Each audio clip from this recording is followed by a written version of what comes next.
大家好，我是列谢。感谢你们还认识我，感谢。好瘦，是啊，是。好漂亮。这个，我也辛苦了。这个王天辰呐，确实跟我说好几回了，很羡慕我跟蒋奇明拍吻戏，确实想拍。你要不真的，一会儿我传递给你。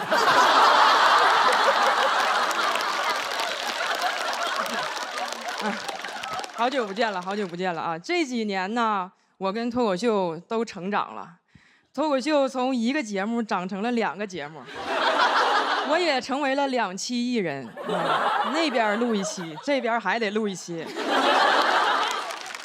但不光我一个人挣2家钱啊，阎鹤祥也刚从那边回来。前一阵我看阎老师接受采访，他说他见过脱口秀的好东西。所以知道自己不适合干脱口秀，不想在这个行业苟活。这句话我就不同意，苟活怎么了？脱口秀猴都能活着，还差狗吗？再说了啊，你说你这话说的挺高风亮节的，哪个活你也没落下呀？哪个节目不都去吗？啊，不会苟活，但会趴活。每天往那一趴，各种脱口秀节目抢着请他当嘉宾，你这叫啥狗啊？贵宾狗啊！所以要我说，阎老师啊，你别太悲观啊。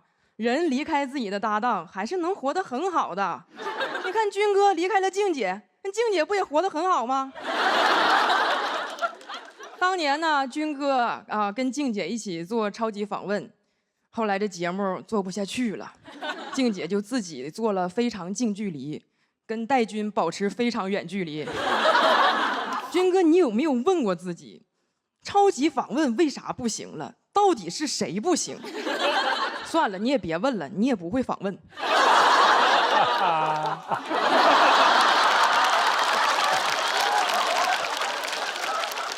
不过啊，军哥很坦诚，他说了，当年超级访问这个节目能火，全是靠静姐，但我觉得其实搭档啊都是相互的，因为也有人问过静姐，说当年这个节目是不是靠军哥？静姐说，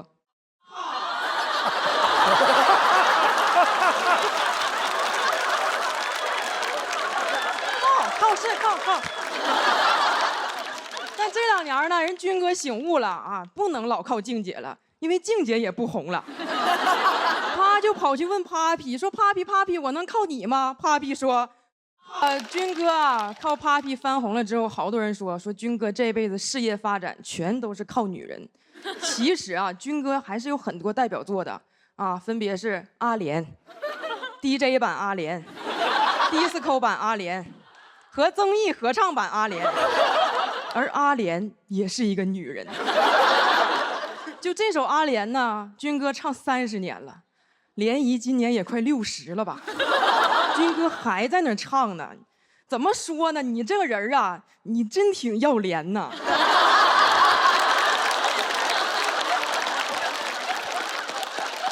那当然了，军哥也独立过啊，当过主持人啊。当主持的时候呢，不是报错过幕，就是在舞台上睡着了。就军哥犯这些错误，搁别的行业早就开除了，但在我们行业叫有活人感，哎，大家更喜欢了。你们看啊。娱乐圈就是这么神奇，有时候你业务能力越差，业务能力就越强。值得深思啊，这句话哈。行，给你们留个鼓掌口。我现在这都跟王天辰学，现在搁台上这么随意，就是。当然了啊，也有业务能力真强的李乃文。实力派演员啊，演了一辈子戏，现在的代表作是《五哈》和《地球超新鲜》。我跟乃文哥也录过节目，他这人呢，就是又爱玩又玩不明白，老输，玩赖都输，输圈天菜。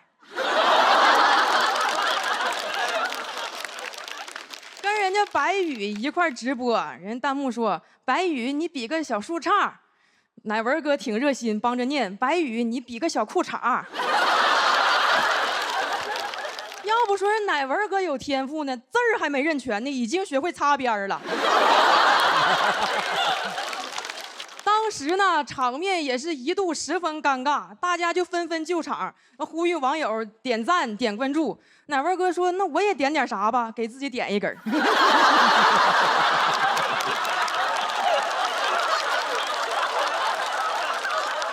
不过啊，你看他干这些事儿也没有人怪他，毕竟岁数大了啊，想干点啥就干点啥吧。乃文哥这都不是活人干，他就是老人干，人老了啥都干。我真羡慕，真的，我老了我也这样。我要让娱乐圈知道，这个世界上不仅有李乃文，还有李奶奶。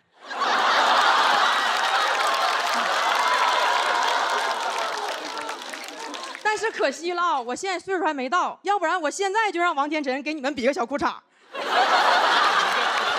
个天辰啊，王天辰啊，最近因为跟这个郭晓婷的姐姐姐夫 CP 爆火，今天到这儿还问我怎么能上综艺。我想问他怎么才能演好戏，只有戴军哥想问他哪儿还有这么好的姐姐。还有吗？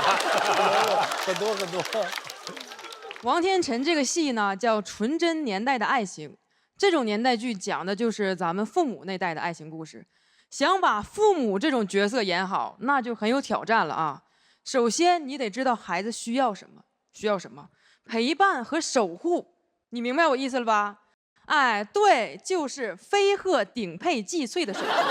飞鹤顶配荠脆，突破性母源自护，新鲜原料自产，更新鲜更好吸收。这知识你就学吧，演父母用得上，当父母你还用得上。其实王天辰以前演过很多大戏啊，《芳华》，我和我的祖国，《庆余年2》，谁也不知道。你看你演了这么多年戏，能怎么的呢？你出了名儿才有活人感，不出名儿你就是上午哈之前的李乃文。现在呀，天辰红了，小时候的事儿也都被翻出来了。说他高考的时候啊，听到鸽子在外边咕咕的叫，一下就走神了，导致的高考失利。咱也不知道那精神咋那么薄弱，你是杨过呀，一个咕咕就给你整懵了。天辰，你跟军哥你俩挺配。王天辰，你高考走神了，戴军主持睡着了。对。你俩要是早点认识乃文哥就好了，他能给你俩点一根精神。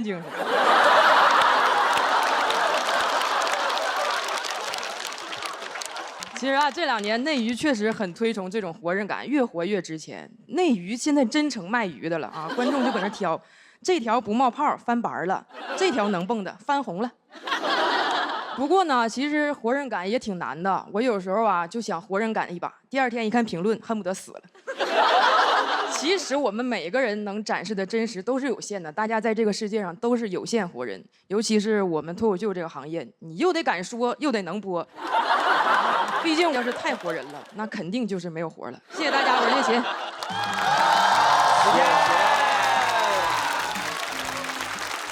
哇塞，雪琴！哎呦喂，我好久没看雪琴那个脱口秀了。哇塞，每一个炸点都这么准，是不是非常棒？是，本来我也挺紧张的，你坐在这儿我也很有安全感。我感觉你最近几年一直在拍戏。也没有一直就是我老张罗说自己在拍戏。大家好，我是王建国。感谢，我的水平一般，我配不上大伙儿这么热情。但是我后来发现了，就是大伙儿这个热情当中呢，经常会有一股藏不住的真诚。就比如说，你看我们录好几期了嘛，然后我就感觉我呀，周奇墨从后面走上来的时候呢，大伙儿都说啊，好帅，你好帅。而庞博上来的时候呢，大家都是哦，你就明白咋回事了是吧？就是这个哦，意思是你好帅，而你好帅意思是你好，但你不帅。演艺圈很少有人像你们这么真诚的啊！就是这演艺圈的审美很独特，你长什么样，往往和你的长相没啥关系啊。只要你够红，长多丑都有人敢夸好看啊，越红越好看。我是咋发现的呢？就是我和雪琴 CP 的那一年啊，就是我就能明显的感觉到夸我好看的人越来越多了。什么经纪人呐、合作方啊、客户，连客户都夸我好看。我是一个很清醒的人呢，被夸了3天我就不是了，我就在摸着自己的脸，我说真的吗？这玩意儿真的是瓜子脸吗？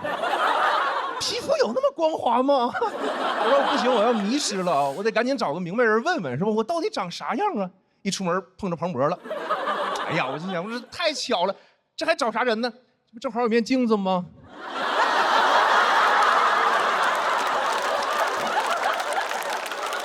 当然，我也没迷糊多久嘛。去年，所有脱口秀演员一下子都难看了起来，到我这儿就尤为明显。我以前只是难看，现在是丑、磕碜、ugly、disgusting。就我长得好看的那段时候呢，就过年啊，就会收到很多拜年的微信。去年过年，手机里那叫一个清静啊。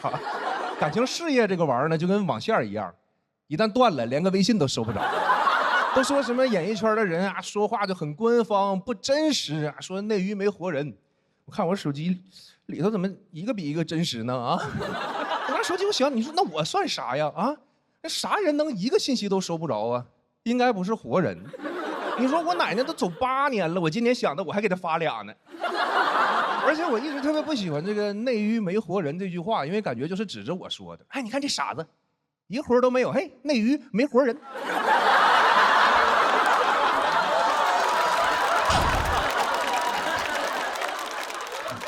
我后来一想，就是按照这套审美标准呢，人的长相它就有另一种直观。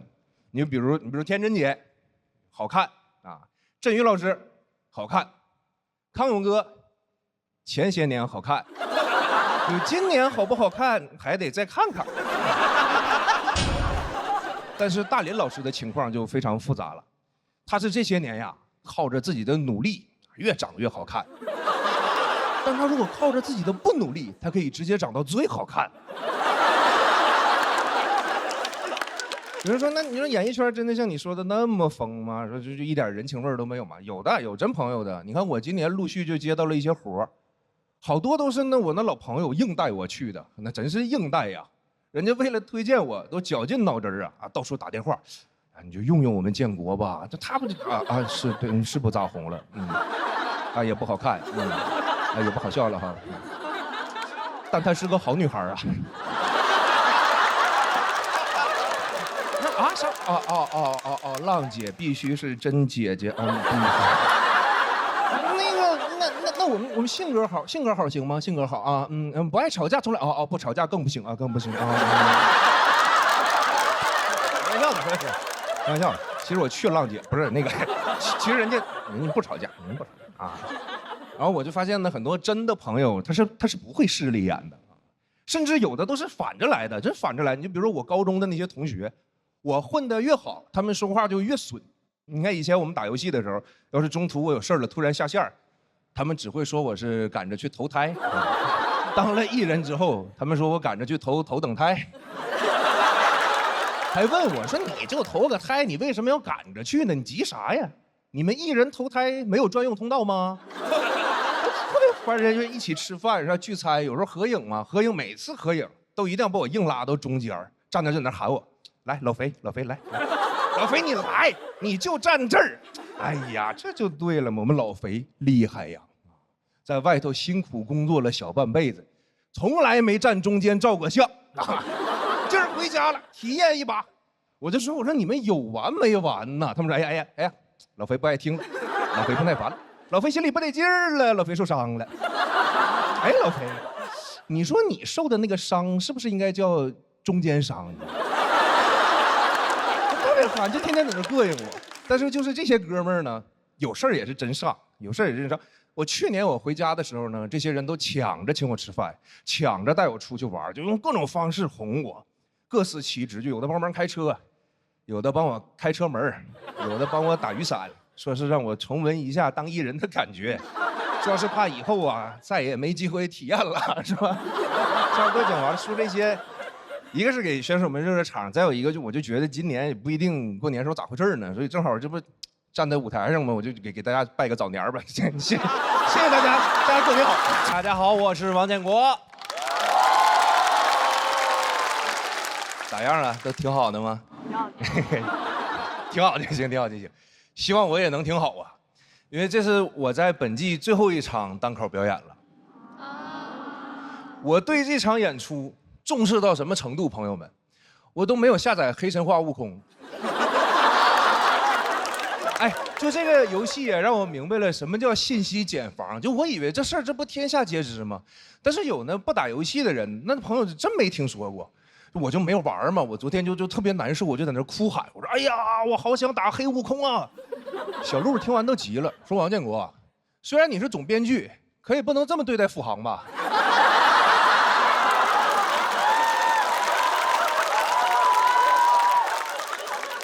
我看看我们这些个新选手们，一个一个的朝气蓬勃，真好。你再看看我，在镜头里一看，我胖的到处都是，就我脸和脖子这两坨肉啊，就在这就嘟噜嘟噜嘟噜嘟嘟嘟嘟就不够他俩嘚瑟的。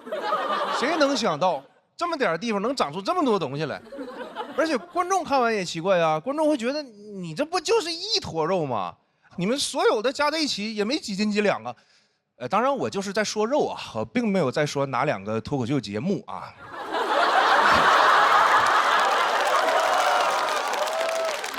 我太胖了，朋友们，我合计我要不就保养一下皮肤吧。我前两天买个面膜我就贴上了，贴完发现贴不全，就是只能盖住中间这一小块啊，感觉就是在脸上打了个补丁。我就想这个面膜这玩意儿这功效到底强不强啊？如果功效过强，你说到最后容易中间水汪汪的，外面留个圈儿，就这形象好适合去代言一个马桶啊，好形象啊。然后其实我也去过健身房减肥嘛，发现没有用。你别看我好像人高马大的，我纯虚胖，我就推那个杠铃，加多小的片儿我都推不起来。那教练也有招，把那杠铃片全拆了，周围人就看到我一个大胖子躺在椅子上，在那疯狂举棍儿，黑神话悟能。我就觉得太丢人了，就赶紧跑吧，是吧？但是我胳膊抖，就练个这破玩意儿，我胳膊还抖，撑不住，坐不起来，最后爬下来的。旁边人还问他说：“你站起来呀，你爬什么呀？”我心想，你还在这说风凉话呢，还我爬什么？吃俺老猪一爬。真的，我感觉我这辈子净丢人现眼了。那天讲开放麦也是，就是连着讲了好几个梗都冷场了。我心想这不行啊，那没人笑哪行？没人笑我得轻松化解呀。想到此处，我就立马掏出手机，我说我给大伙拍个合影，来茄子。果然所有人都笑了，是吧？谁合影不笑啊？华为 Pura 70系列，超高速风驰闪拍，轻松捕捉每个瞬间，笑的时间再短也能捕捉到。真挺好的，我心理素质就特别差啊，我一般是不敢看 repo 的。我感觉现在这个评论太狠了，主要是啥呢？它能显示 IP， 这个就导致了，就哪怕只有3、5个人骂你，都能骂出一种狼烟四起的感觉，对吧？打开看，哎呀，有河南的朋友不喜欢我，啊，有陕西的朋友不喜欢我，哎，怎么北京的也不喜欢我？就有一种当年崇祯皇帝看奏折的感觉，对吧？打开一看，中原沦陷了，西北也没了，怎么京城都没了？多像是吧？崇祯最后吊死在眉山，骂我的帖子最后也没删。但是我们今天请来了一位狠人啊，他就经常能让骂他的人后悔自己评论没删。这位大哥在网上就挨个跟那 repo 吵架，吵完了呢还给人转发出来继续吵，还强烈推荐人家要好好去精神病院看一看。他就是北京六院民间代言人，宛平南路600号种草博主罗永浩老师。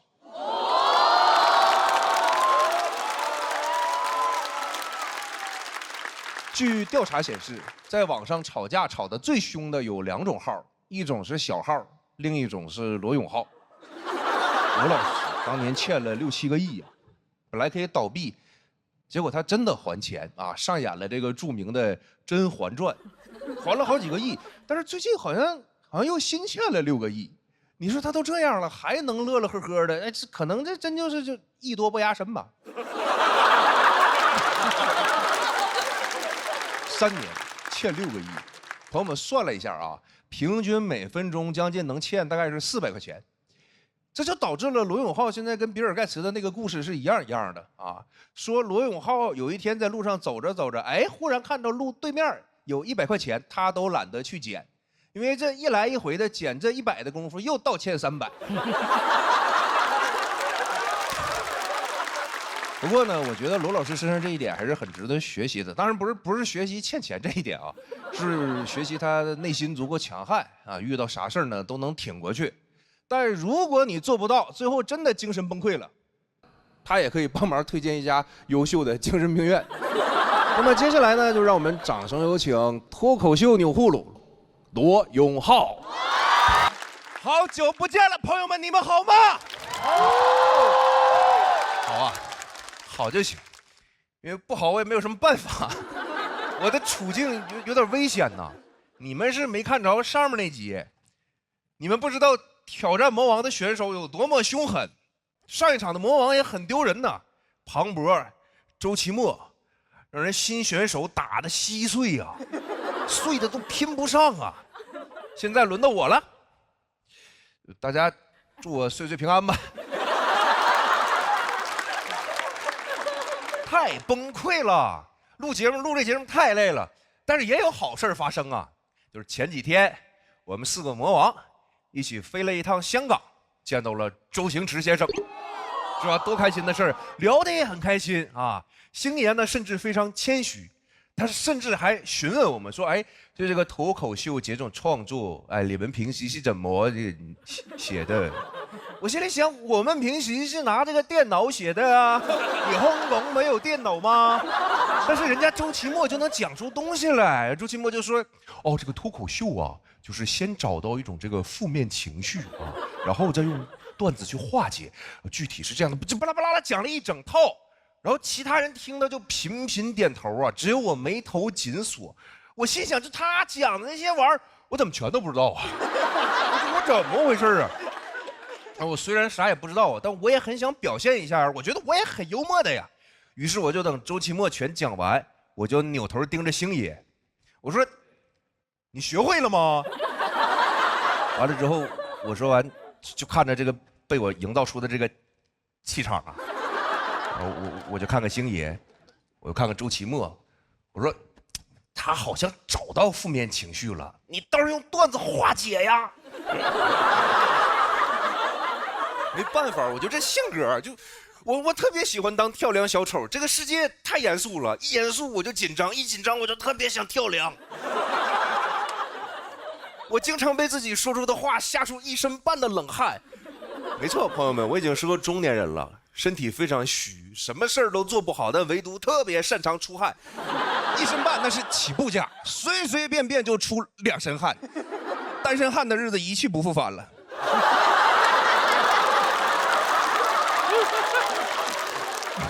不好意思，朋友们 ，I'm back， I'm back， 我是自行车啊。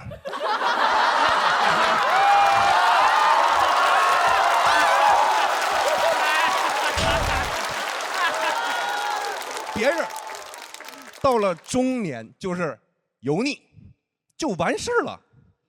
我的中年油腻，同时非常俏皮，就特别的烦人。跟我在一起工作的时候，你们那个感受会是很错乱的。你很难想象一个人刚才还在教育你，给你讲大道理，但是当他洗完手之后，又突然冲到你面前，往你脸上弹水。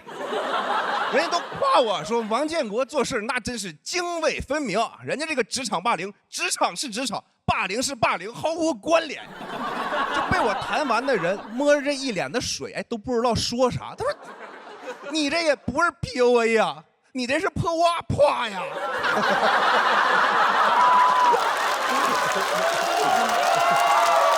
你这个梗啊，就是哇。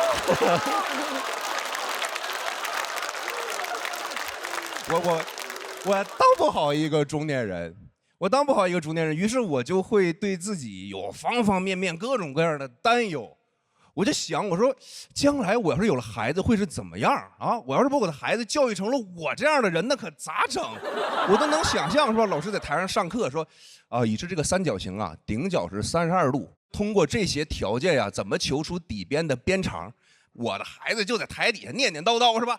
边长求不出来啊！我觉得这个三角形边长莫及。回家之后，你可以想象，他考完试回家之后拿着卷子，一张3分的。是吧？一张6分的，然后他就在这问我，说：“爸爸呀，你别生气啊，你别生气。这个我给你出个题吧，这个3呀加上6等于多少？”对喽，都在9里啊。想想就让人上头啊。所以喝酒啊，还是要喝真正纯粮、好喝不贵的老村长酒，老村长多上头。喝酒还是一定要适度啊，一定要适度啊！我想学着当一个很成熟一点的人，但是你要问我这个人类身上啊有什么品格呢？是我就比较欣赏的，我还是觉得我最欣赏调皮。我就说一句成熟一点的话吧，就我永远无法跟一个不调皮的人，天下第一最好。所以这个人间的事情啊，什么不管是什么换个工作、录个什么新节目什么的，我都会很认真的对待，但是我永远无法很严肃的对待，就是这些就不如调皮重要嘛。就知道大伙儿都忙，也尽量不打扰你们是吧？但是希望大家如果能在百忙当中偶尔调皮那么一下就挺好，多余一下就容易挨揍了。都在酒里，谢谢大家。Hello， 大家好，我是朱丹。很开心能够来到喜剧之王单口季。那这个赛季呢是主题赛。一上来呢，导演说给我介绍一下主题赛段的2个主题，一个呢叫别人笑我太疯癫，一个叫不上班你养我啊。问你需要手卡吗？我说不用，这都专业主持人了，这还能记不住吗？一集是不上班你太疯癫，一集是别人你养我啊。好，我其实知道这一期的主题呢是不上班你养我啊。那我呢确实离不开工作。之前呢我跟周先生就参加那个婚恋的综艺，原本呢是周先生不太想去，但是呢他说还是参加吧，你身上没有光了，这个不行。然后呢我们俩就高高兴兴的上了节目，还喜提了热搜。周一围不善表达，朱丹不善传达。这回好了，我身上是有光了，脸上没光了。节目播出之后呢，网友还编段子，说如果周先生说我可爱的像只小笨猪，我就会说我老公说我笨得像只猪。我也担心这会不会困扰到周先生，那我是不是出来澄清一下？他说大家开心就好，你不用出来说什么。你们都听到了啊，他不让我出来说话，我一个字都没改，对吧？我知道呢，因为我的转述，很多人误会了周先生，也都怪我。明着秀恩爱吧，我有点不好意思，我就想委婉的秀，不用太直接，稍微有内涵一点。没想到透过屏幕就成了内涵我老公。不过呢，这个恩爱也算秀成了，不然以我说的那些话，他要是不爱我，早告我了。周先生，我爱你哟。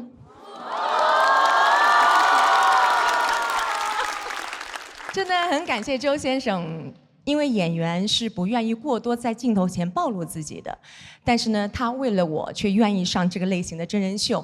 试问天底下还能有第2个人能够让他这样吗？有，张颂文。张颂文一叫他就去人家那节目了，我夹在他们俩中间就像个电灯泡一样，那一刻我身上真的有光了。今年呢，我工作上最大的突破呢，就是参加了浪姐。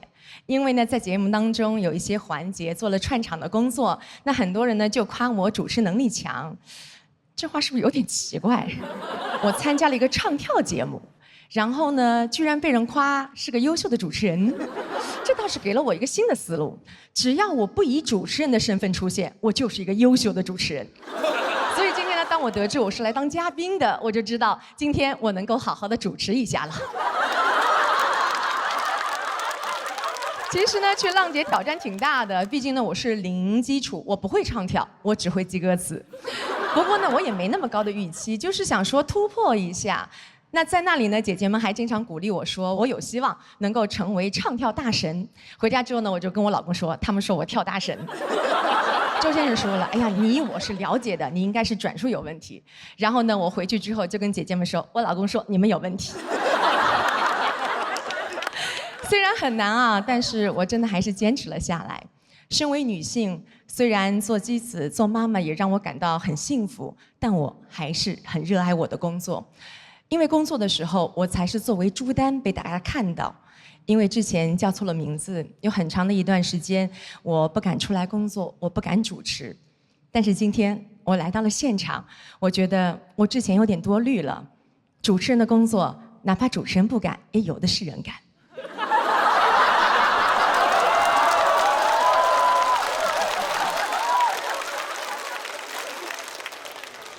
其实网友们说的那些梗呢，我一开始确实还有点介意，但是看多了，心态也变了，也还觉得挺好玩的。我是真的很喜欢我的工作，虽然时隔多年，但是当我再次拿起话筒的时候，我真的觉得我在发光。希望你们也同样觉得。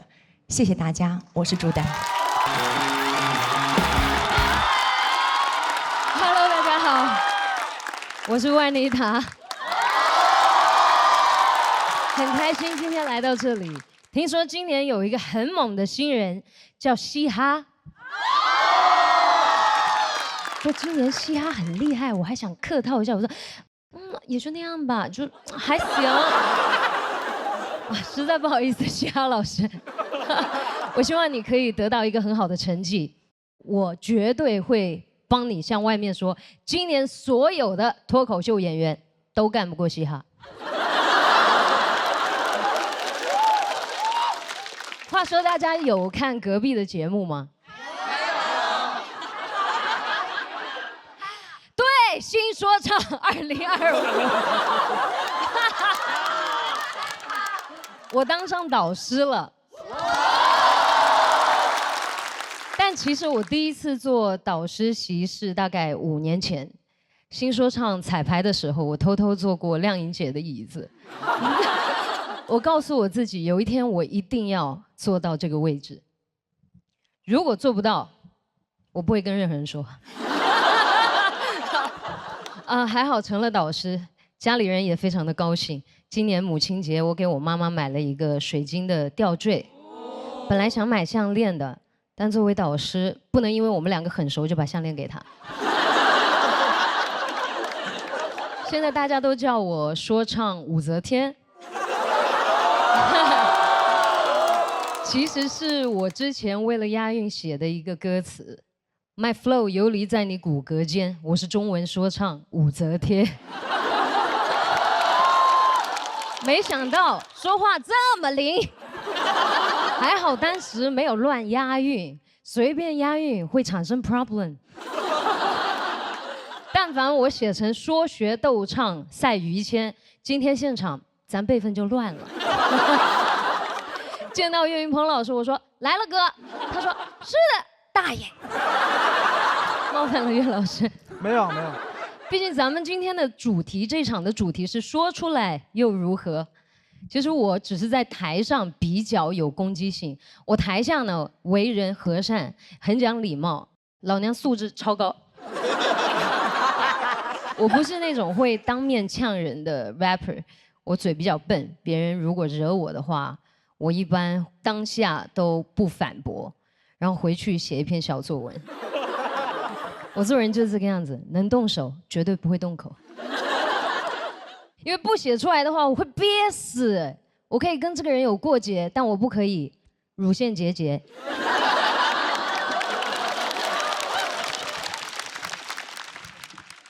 那虽然我有一些点评的经验，但今天过来我还是非常忐忑的，因为点评脱口秀并不是我的专业。但导演说没关系，其他几个也不专业。专业的都在舞台上比赛。总有人说我们说唱比赛 battle 起来是非常狠的，火药味很重。那我看你们脱口秀才狠吧？你们选手 PK 起来也有点真的没人性，年轻的也打，上学的也打，老的也打，残疾的也打。听到你们有复活，我都害怕打这么狠啊。今年当导师，我很想好好的帮选手，因为我知道这条路有多难走。起初我刚刚开始玩说唱的时候，天天在家里鬼吼鬼叫，我家里人就让我出去，他们不懂说唱，但知道这个东西属于街头。那个时候只有我妈妈支持我。我小时候家里的条件并不是非常好，那我说我想学画画，我妈妈就借钱让我去学。我说我想读大学，我妈又多打了几份工。后来我说我想搞说唱，我妈沉默了。她说你搞说唱读什么大学？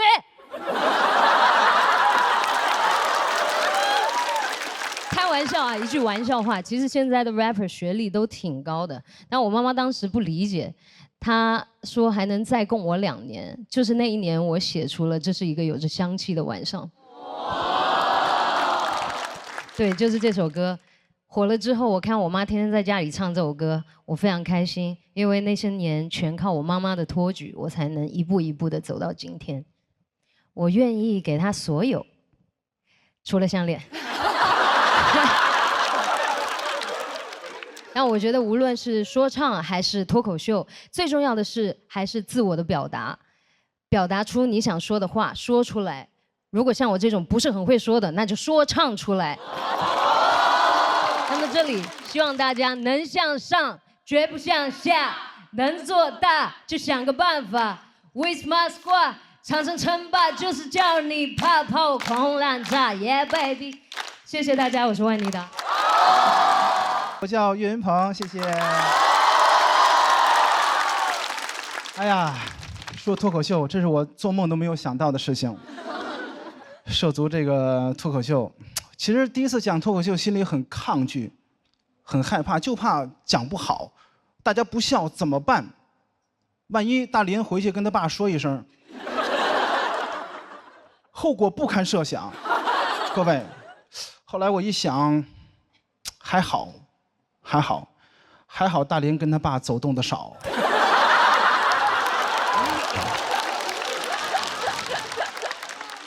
这2年不光是我们单位来了好几个，来到这个舞台上，像这个大林、阎鹤祥，去年的朱鹤松，今年我徒弟尚小菊也来了。虽然成绩不好，没关系啊，没关系。很多人都来到这个舞台上，其实还不够。喜丹这个舞台多好，我师傅最好也努力，来到这个舞台上，争取去到香港。去见见周星驰，谁不想见喜剧之王啊？周星驰也想见喜剧之王啊！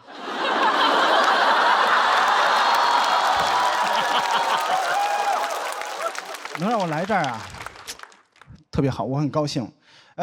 这个节目我看了，这个舞台上出了好几个人物啊，付航老师，哎呦，小富。付航老师啊，这个当过保安，南瓜送过外卖，我比他们这个起点稍微要高一点。20年前，在我18、19岁的时候，就有100来人吃饭指着我，真的，必须指着我，服务员点菜。后来经过一位老先生介绍。说让我去德云社学相声，那我就去吧，不能驳人家面子。我第一次去德云社的时候特别的冷清，我一进门发现台上2个演员，台下1个观众。好死不死，我坐在了那个观众的旁边，那观众看见我，2眼放光。你来了，你帮我听一会儿，我上个厕所。我心想，这还不让上厕所吗？那我就听呗，就坐那儿听。我越听越没意思，越听越没意思，我就要走，扭头要走。我师傅把我拦住了，孩子啊，留下吧，留下吧。我说老师，您这儿也不缺演员呐，我们这儿缺观众啊，你留下吧。哎，那我就留下吧，反正我也想学一门手艺。刚开始的时候，咱也说不了相声，也没有什么经验，我就在后台啊负责给他们点菜。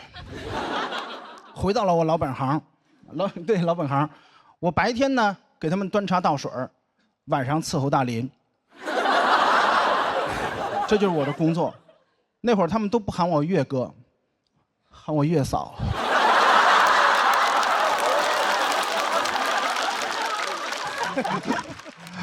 哎呀，我们公司后来发展的很好，飞黄腾达，也赚钱了。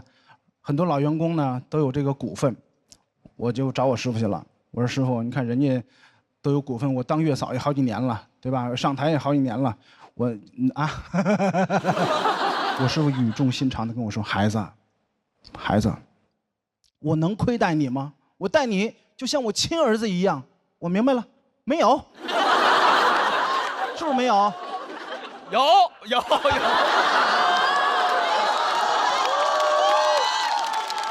你有是吗？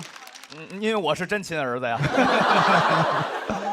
谢谢，行吧，一步步走到今天，我觉得很幸运，尤其是前一段时间很幸运，出演了一部电视剧叫《长安的荔枝》，大伙儿看了吗？我在里面演了一个左右逢源的一个陪酒侍郎，就像一个狗腿子，底下有评论说本色出演，其实不是。各位，我生活中不是那样的人，真的。在我们后台，我师傅，比如说我师傅咳嗽一声，好多师兄弟们，哟，师傅您怎么了？不舒服吗？我去给您买药，您休息一会儿。我做不到，真的，我做不到，我做不到让我师傅咳嗽。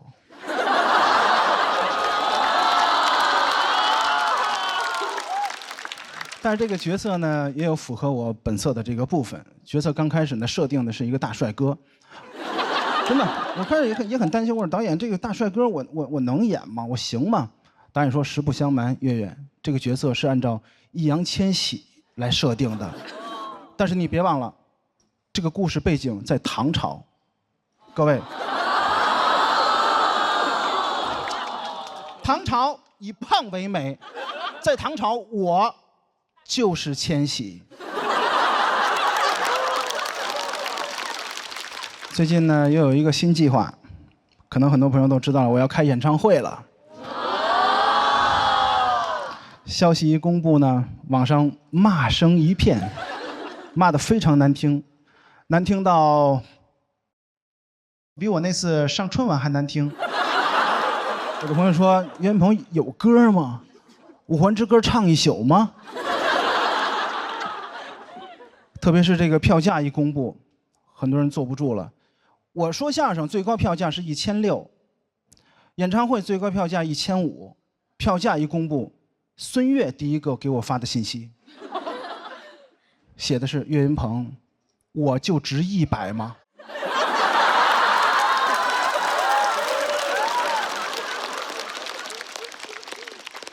行吧，开演唱会这件事呢，2年前我都不敢想，但是我实现了。不过呢，我也不会骄傲。接下来我还有一个目标，就是拿到影帝。人总要有梦想，因为我那个书柜呢，有一格是留给金鸡奖的，可以吧？有这个梦想可以吧？可以。还有一格留给百花奖，还有一格留给奥斯卡奖。我那个书柜就没有装过书，我就等着装杯呢。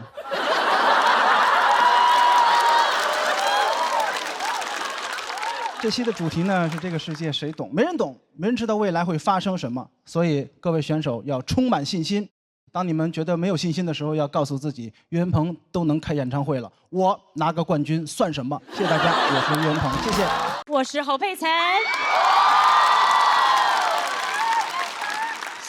谢谢节目组邀请我，这个节目从第1季我就看了，超喜欢傅航的，他给了我很多的自信。去年侯哥火了，今年换侯姐了，谢谢。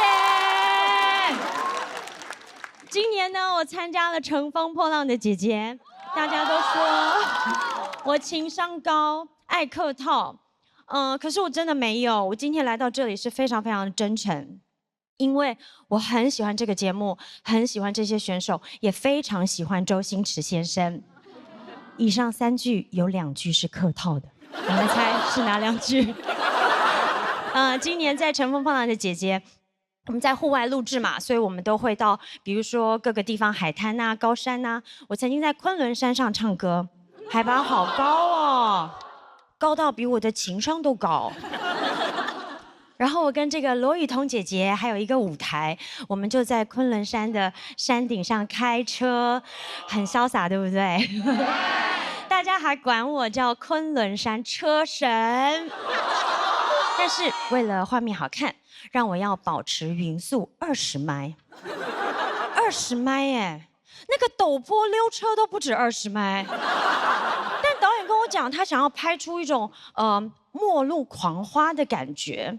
我想说什么狂花开20迈啊？感觉这种狂花就是在末路上会等红绿灯，这也太礼貌了吧！不愧是我侯佩岑。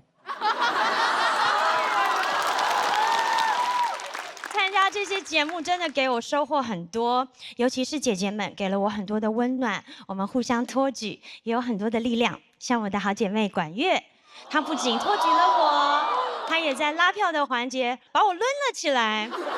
女性的确是非常有力量，特别是上肢力量。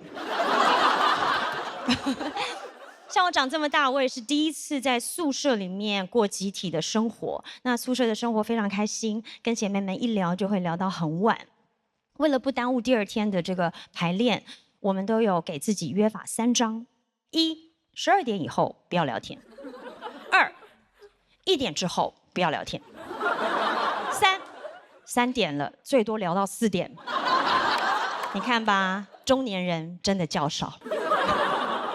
参加节目之前，我其实有很多的顾虑。好在我家里人对我很支持，我的2个孩子也会看我的节目，就学着节目里面的姐姐叫我姐姐。他们还会帮我编舞，在地上翻了2个前滚翻，跳起来说：“妈妈，你能跳这个吗？”我一直很难拒绝别人，但好在孩子不是别人。我跟他们说，这个妈妈的确是做不来，女性可以托举，但尽量不要翻滚。40加的妈妈有再出发的勇气，但是40加的妈妈也有一些腰肌劳损。随着年龄的增长，身体的机能会下降，但是我们不要轻易否定自己的可能性。我录这个节目真的很开心，而且我还获得到一个幽默大师的称号。这个称号我就真的受之有愧了，因为在我的心里，幽默大师的门槛很高的，比如说郭德纲老师、周星驰老师，还有马东先生。这里面有2位是真正的幽默大师，你们猜谁不是？你好，郭麒麟，听说你认识郭德纲老师，对不对？还凑合啊。可不可以麻烦你把刚刚那件事情告诉他，让他可以安慰一下马东？对，你告诉他，他不是。最后，今天作为气氛组，也请各位选手相信我的礼貌。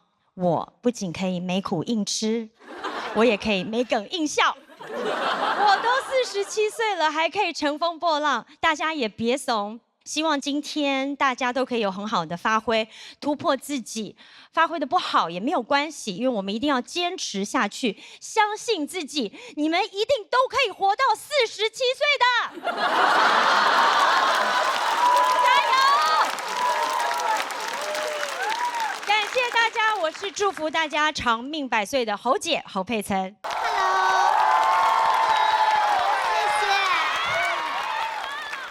大家好，我是虞书欣。大家好，我是虞书欣。大家好，我是虞书欣。终于来到爱奇艺喜剧之王单口季了，我非常的紧张。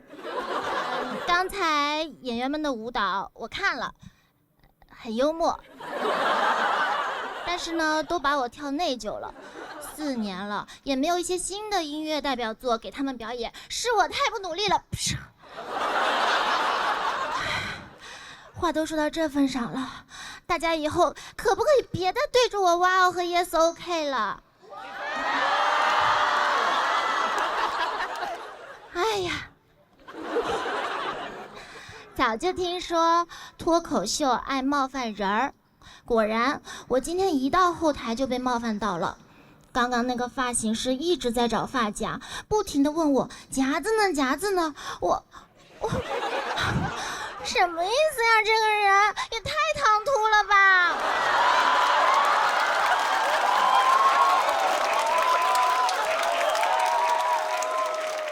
哎，又回到爱奇艺了。上次在这里参加的还是《青春有你》，那个时候天真姐也在，也和现在一样，我站在台上，你坐在台下。天真姐，我想，为什么不光我的青春有你，怎么哪儿都有你呀？我的好贝贝。最近呢，一直在拜读天真姐的新书《去遇见》。这本书呢，真的非常的有深度，能学到很多东西，我推荐大家都去看一下。但如果你是那种不爱看书，看2、3页就放下的人，我就更推荐你们看了，因为这本书的前2、3页是我写的序。总是有人说现在的网络舆论环境越来越差了，但是对我来说呢，我怎么感觉大家好像都越来越喜欢我了，都在夸我，我都奇怪了，明明我从来都没有变过呀。前28年呢，大家都说我做作的不行，但是今年网友突然开始帮我解释，原来我这个不叫做作，我这叫搞抽象。谢谢21世纪善解人意的网友们和爱我的粉丝宝宝们，这件事情告诉我，只要你坚持做自己，总有一天观众们一定会见怪不怪的。最近呢，很多朋友都在看中餐厅，还因为我在节目里帮小明哥拍写真，大家都说我是去达人觉得呢，在我的镜头里，所有人都可以美美的、帅帅的。来到节目组，他们就问我，那脱口秀演员也可以拍的美美的吗？不可以，是不可以拍啦，因为我今天刚好没带相机，然后昨天风太大了，然后我的手机也刮花了，今天在减肥，然后饿的手有点抖，可以放过我了吗？大家一定想知道为什么我会来参加这个节目呢？因为有一天我收到了《青春有你》的制片人江斌先生的微信，他说只要我能来，必定滴水之恩涌泉相报。我就想起了3年前我艾特他的那条微博，心里想，莫不是那东西他又缺了吧？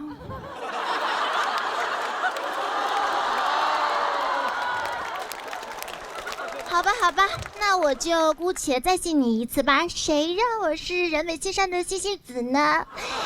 开玩笑啦，在我看来，脱口秀它有真诚又有温度，还能让我们感受到那种 lay back 的快乐。希望这次参赛的选手们能放松心情。如果你们紧张的话，可以看看坐在底下的我，我会给你们加油，但不会给你们加分的。好了，不搞抽象了，我是虞书欣，娱乐圈中名列前茅的普普通通的小美女，谢谢大家。很开心可以来到这个节目，因为我老公在家老看这个节目，自己一边看一边就在那儿嘎嘎乐，可以说结了婚之后很久没有看到过他这么开心了。大家可能不太了解婚后的生活，一切都会归于平淡。每天2个人就是坐在家里各玩各的手机，偶尔呢分享一些搞笑的节目片段。所以想要维持婚姻，不仅要有爱，还得有爱奇艺。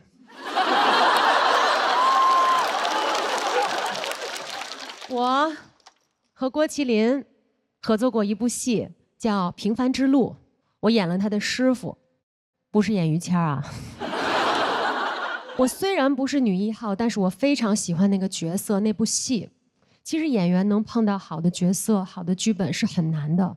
如果剧本够好的话，我演女8号都行。如果剧本非常非常好，别说演他师傅了，让我演于谦也行。我曾经入选过全球最美100张面孔，这事儿其实我一开始并没有很在意，但是那个时候我也当过主持人。每一次被介绍总是加上漂亮、最美、最美主持人这些词，直到最近我才摆脱了这个标签，感觉到特别的踏实。因为今天来到这里，最美主持人的称号已经另有人选了。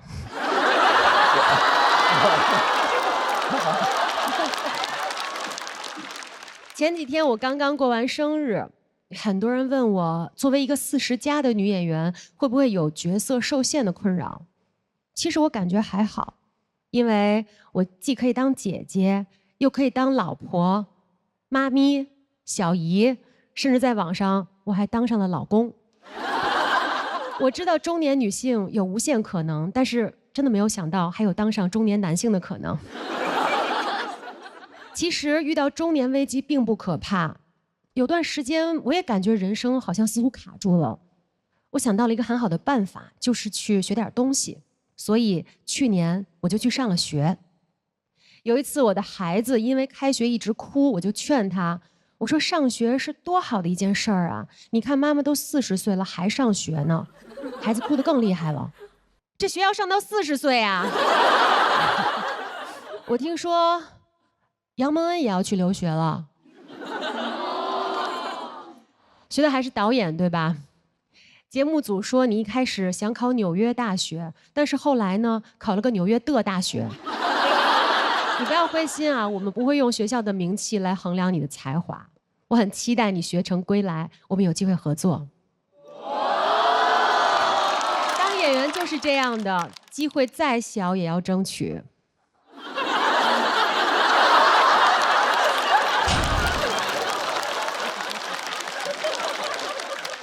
很多人觉得我英语说的还不错，问我是怎么学的。其实我真的没有上过什么补习班，除了高中毕业的那个暑假，我上了新东方的英语课。那个时候新东方刚刚火起来，罗老师都还在教课，但是我阴错阳差就是没有上过他的课。不过没关系，他一会儿会给咱们上课的。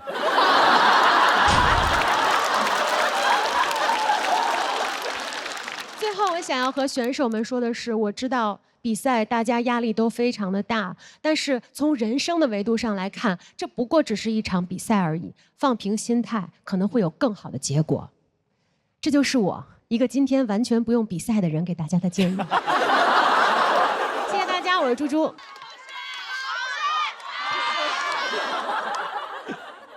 大家好，我是大鹏。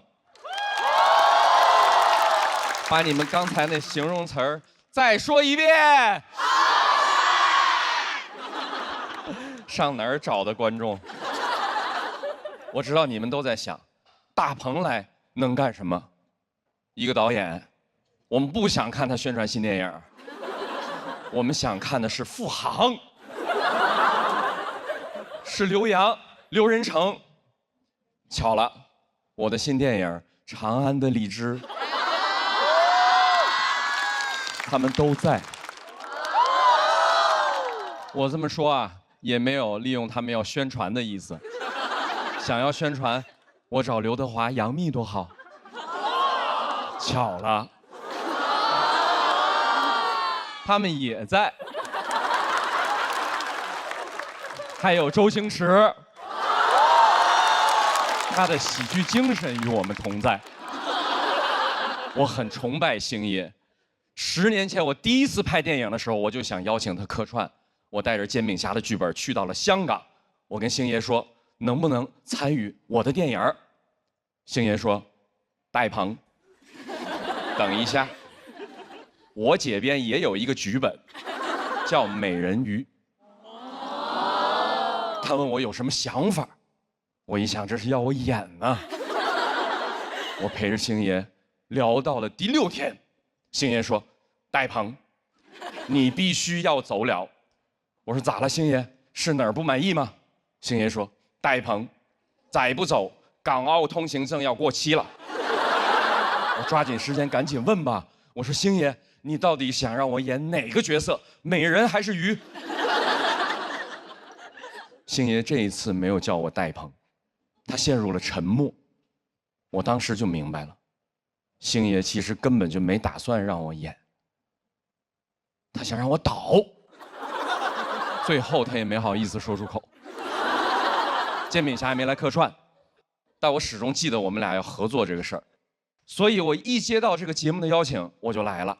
我不想再等了，我单方面宣布，这个节目就是我跟星爷第一次合作，爱咋咋地。合作了，星爷合作了。我很喜欢我和星爷合作的这个节目，选手我都认识。有一次我逛商场，我还遇到大老王了。虽然当时我们都戴着口罩，但是我认识他那双泪汪汪的眼睛。我说：“你是大老王吗？我也是个明星。”大老王当时说：“您这个‘也’字啊，让我很高兴。虽然我不知道您是谁，但咱俩可以加个微信。”我说：“太好了，那下次有演出的票，记得帮我留2张付航的。”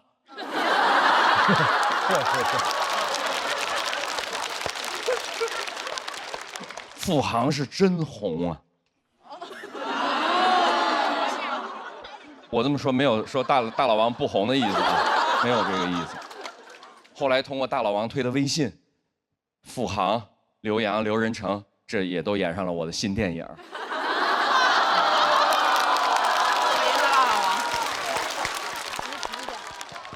有人好奇，他们红了以后会不会飘？飘不飘我不好说。反正有一次在拍摄的现场，观众们看见演员了，观众们很热情，在那喊刘天王，刘天王。刘洋和刘仁成同时站起来挥手致意，把身后的刘德华挡得严严实实。你们也都看到这个局面了，录到今天，2位刘天王。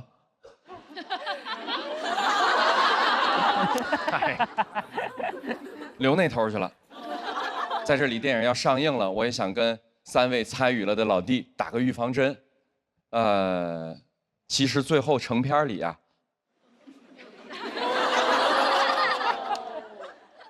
你们每个人的戏份都减掉了一点。问题是他们也就拍了1点。但作为导演，经常会遇到类似的情况。你说电影拍得很精彩，时长有限，这个时候是剪掉刘德华的戏呢，还是剪掉付航的戏呢？刘德华。我相信每个导演都会剪掉刘仁成的。我就知道。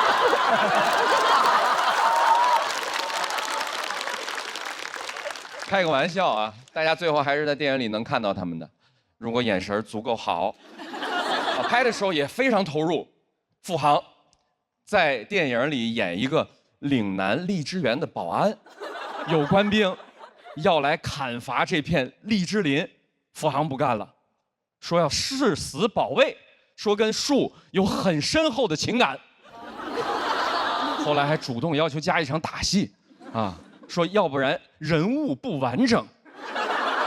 你们要问打得狠不狠呢？反正那场戏是那部电影付航的最后一个镜头，人物倒是完整了，人无完人嘛。打完以后，我说打得很好，咱们能不能再保一条？付航，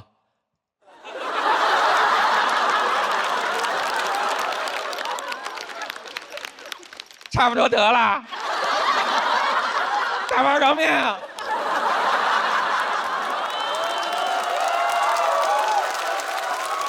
我赶紧安慰他呀，我说虽然你的戏份不多，但是你回去可以跟亲戚朋友说呀，咱们这部电影这么多的明星，主打一个付航。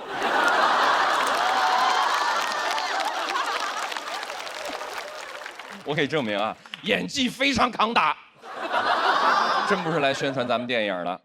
我一直觉得让人开心是件特别了不起的事儿，所以呢，我是来给各位了不起的人加油的。大老王，在，行，加油，好吧？虽然这次没演上我的新电影，但周星驰也没演上啊。在我心里，你就是星爷一般的存在。谢谢大家，我是大鹏。大家好，我是范基。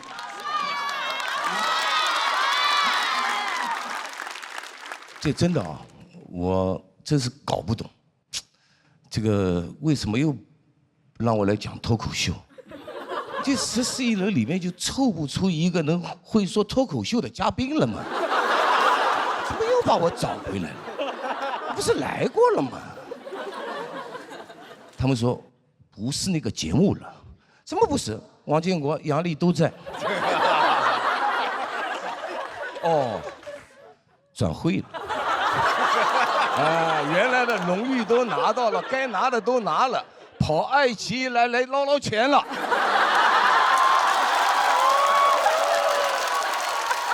听说你们4个0比4给人干了。竞技脱口秀，我跟你说，就像足球场一样，很残酷的。他们说安慰安慰，我有时候在想，我怎么安慰你们？不行就退了算了。年龄大了，状态也不行了，就可以跟我一样。不，足球也有可以学的地方。哎，下来搞搞青训，对吧？搞搞俱乐部，培养一些年轻人，完了带着他们冲出爱奇艺，走向腾飞。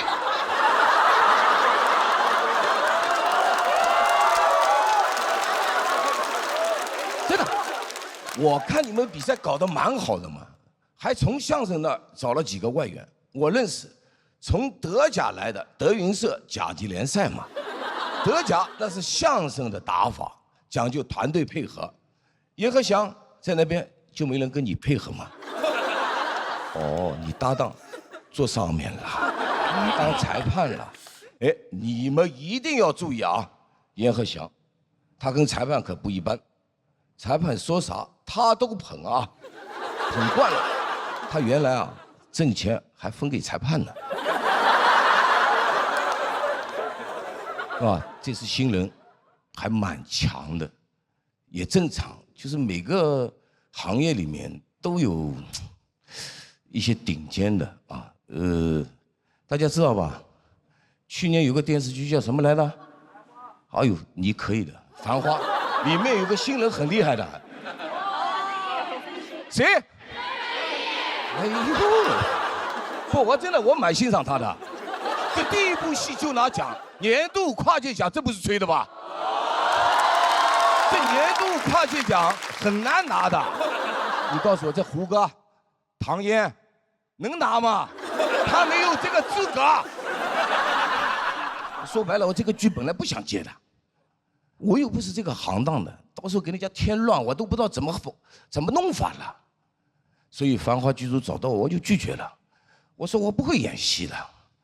对面说范老师，我们了解你，你能演。我说等会儿，你把话给我说清楚了。我一个踢球的，不搞假的，从来不演戏。不要演，我早就进去了。没有进去别的剧组了。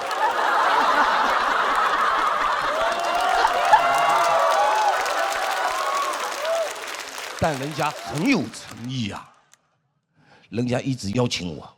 王导后来来了，人家真的不愧是大家，蛮会说话的啊。说，范老师这个角色呢，跟你性格很像，脾气很火爆，爱骂人。你不用演，做自己就可以。我就问他，那时候我可以说脏话吗？不可以。那我怎么做我自己呢？所以这个角色不好演的，它是有层次的。王导选中我，那个眼光真是不得了，知道吗？肯定是吃了京都念慈庵叶黄素之软糖，眼镜不干涉，拍人就是准。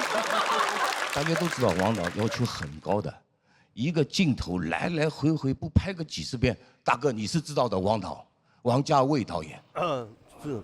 我跟你说，我拍的时候从来没有超过6条，因为为什么知道吗？台词少。哎呦，我就看着那些专业演员，哎呦，20、30条都不过，着急啊！我都想冲上去指导一下，但我一想不行。外行指导内行不行，这在我原先的老本行里啊，我就见过，行不通啊。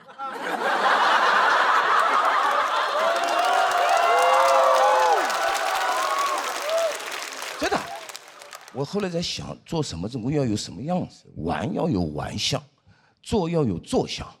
大家知道我拍那个武哈拍综艺，最开始的时候去，哎呦飞行嘉宾，但我努力表现啊，后来就常驻了。哎，这个不小，我进了首发阵容了。就是说我为什么要讲这个？我就是怕我表现太好了，这个节目非要把我留下来当常驻。我很忙的，我通告很多的，我是没有时间的。这个月也就20、21、22 3天有时间。那你们听懂了吧，导演？最后啊，我得说一下，大家今天既然是来比赛的，我就觉得首先是好好比，尽全力。节目说，哎，鼓励鼓励这些年轻的选手。要我说啊，这些鼓励的话说了都白说。说完以后啊，你能赢到好了，啊，关键还得靠自己。我觉得，啊，如果说是要鼓励的话，我肯定不会先鼓励你们，肯定不会鼓励你们，我先鼓励国足去了。我说了，我去了啊。谢谢大家，我是范 Z。好，大家好，我是《甄嬛传》的男一号罗永浩。《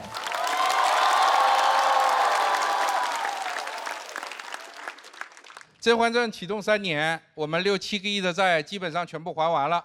本来这次想给大家呈现一个完结篇，结果一不小心又欠了6个多亿，所以现在总的债务呢已经变成了13个多亿，将近14个亿。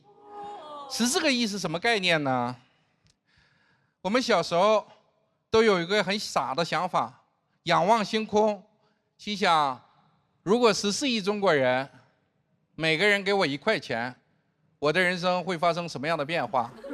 你们的我不知道，我的已经知道了，14个亿也就刚好还清债务，啥也没剩。所以最近我经常仰望星空，又在想，如果14亿的中国人，每个人给我2块钱，那就彻底解决问题了。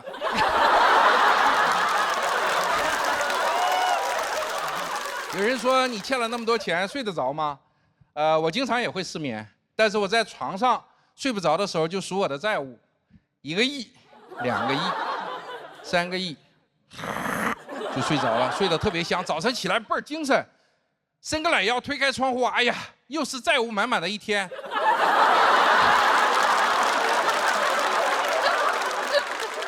特别给力。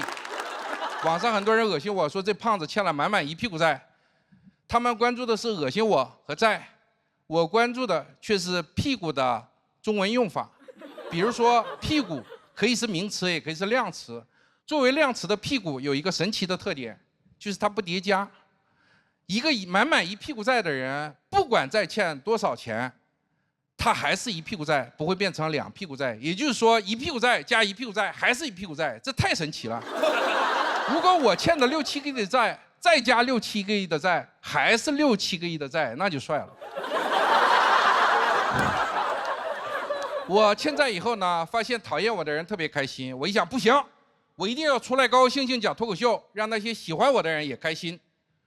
这是我作为老一辈喜剧工作者一个崇高的理念，就是说，不管你喜欢我还讨厌我，我都要让你开心，我都要强行给你送去欢乐。喜剧之王嘛。罗马的凯撒大帝，除了会打仗，也是一个朴素的文字工作者。他写过一句非常朴素的名言，非常有力量，叫做“我来了，我看见了，我征服了”，特别帅。所以我就想，我折腾完了《甄嬛传》，我这辈子也算没有白折腾，至少我的墓碑上可以刻上这样一句朴实的话：我来了，我欠债了，我还了。好，到现在为止，这13个多亿的总债务还了多少呢？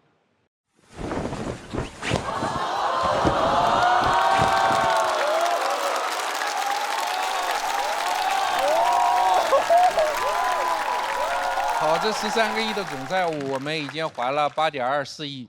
这是我的身高和8.24亿钞票摆在一起的样子，这是一个真实的比例。有人说不对，我一眼看出毛病了。按你这个比例，钞票墙的面积也太小了吧？至少差了几千倍。好，你说的非常对。这些钞票的摆放不是一张一张的，是一捆一捆的，所以这个图片里每一张钞票的背后都是34万块钱，不是100块钱。如果把这些钱平摊到地上，能铺满13个足球场。好，说到足球，我们就好好说说中国足球。好，我是开玩笑的啊，其实中国足球挺好的。我们做这个喷绘的时候，上海的打印店里都在传说那个叫罗永浩的疯了，因为还不上钱，他开始自己印了。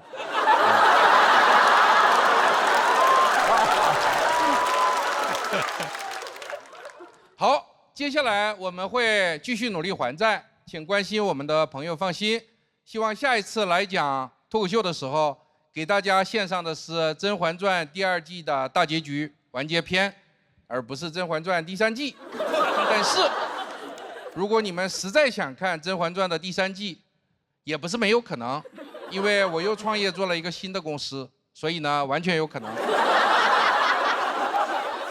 这些年，在我创业最艰辛，然后人生最灰暗的时刻，是周星驰老师的喜剧，当然还有建国、杨笠、庞博、蒋龙、周老板他们的喜剧作品，帮助我扛过了最艰难的时刻。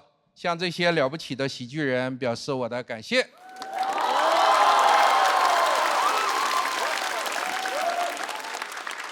好，最后我想说的是，喜剧的内核是悲剧，但人生的悲剧，终归还是要靠喜剧来化解的。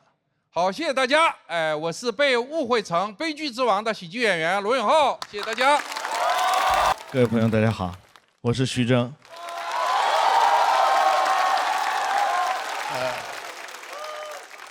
电影《逆行人生》正在暑期档热映，希望大家到影院支持，谢谢谢谢。啊，不是喜剧片啊，是现实主义电影，啊，现实主义电影有笑有泪的啊。好，今天的任务就完成了，谢谢。啊，这个是主要任务啊，接下来就是次要任务。次要任务呢，来到这个舞台上非常高兴啊，看见很多熟悉的老面孔、新朋友啊，看到很多青年演员呢，我是很有感慨，就是看到他们就像看到我当年一样，是有激情、有梦想、有刘海儿啊。对，现在刘海儿我已经没有了，所以呢，你们的今天就是我的昨天，但是我呢，再也回不去昨天了啊！如果能回去的话，就变成逆行人生了啊！不好意思，又宣传了，对不起，不说了啊！我其实跟在座的各位演员一样，都是从剧场里面走出来的啊，从小就在剧场里面演戏，啊，每当放学了以后呢，我就骑车到这个剧场，然后在剧场的后台做作业，这真的是在那儿写作业。然后轮到我上场了，我就去演出了啊，然后回来一看就很奇怪，就作业也不见了，然后老师批的卷子也不见了，啊。对，我跟老师也是这么演的啊。老师每次就看着我说：“来演，你接着演，你接着演啊！你演的这么好的戏，给我一个人看可惜了。来，把你爸妈都叫来啊！”然后我妈就来了，我妈来了说：“怎么还撒谎呢？你跟谁学的？”我说：“我跟斯坦尼斯拉夫斯基学的。”然后那天我的脸上掌声雷动，我说：“妈，你别鼓掌了，我脸都肿了啊！”做喜剧呢，这个是很重要的一点，就是要坚持自己的标准。那小的时候呢，我在排话剧的时候，因为一个调度、一个走位啊，跟我们老师吵起来了。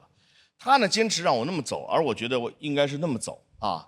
在那个时候，我就发现，其实艺术是有真理的，真理就掌握在安福路第一小学3年2班文艺小队长徐峥的手里面。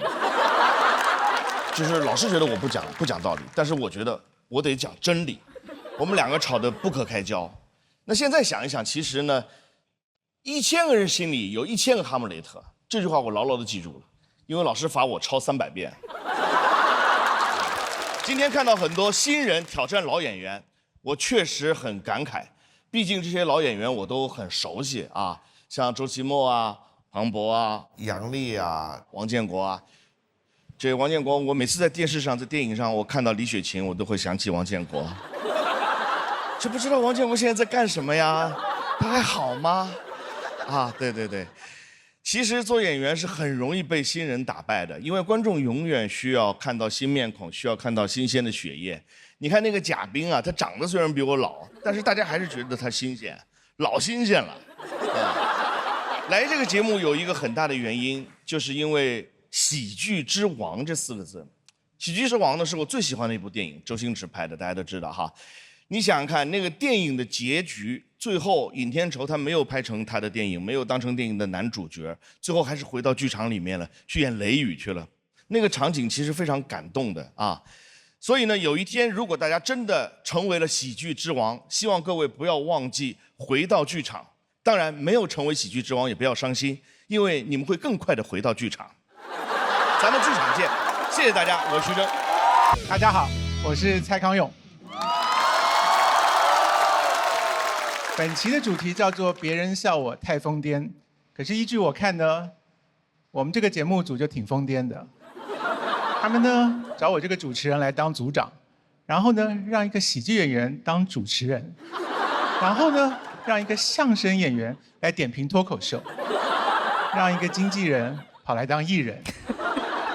最后，他们竟然还请了吴镇宇，一个真正疯癫的人。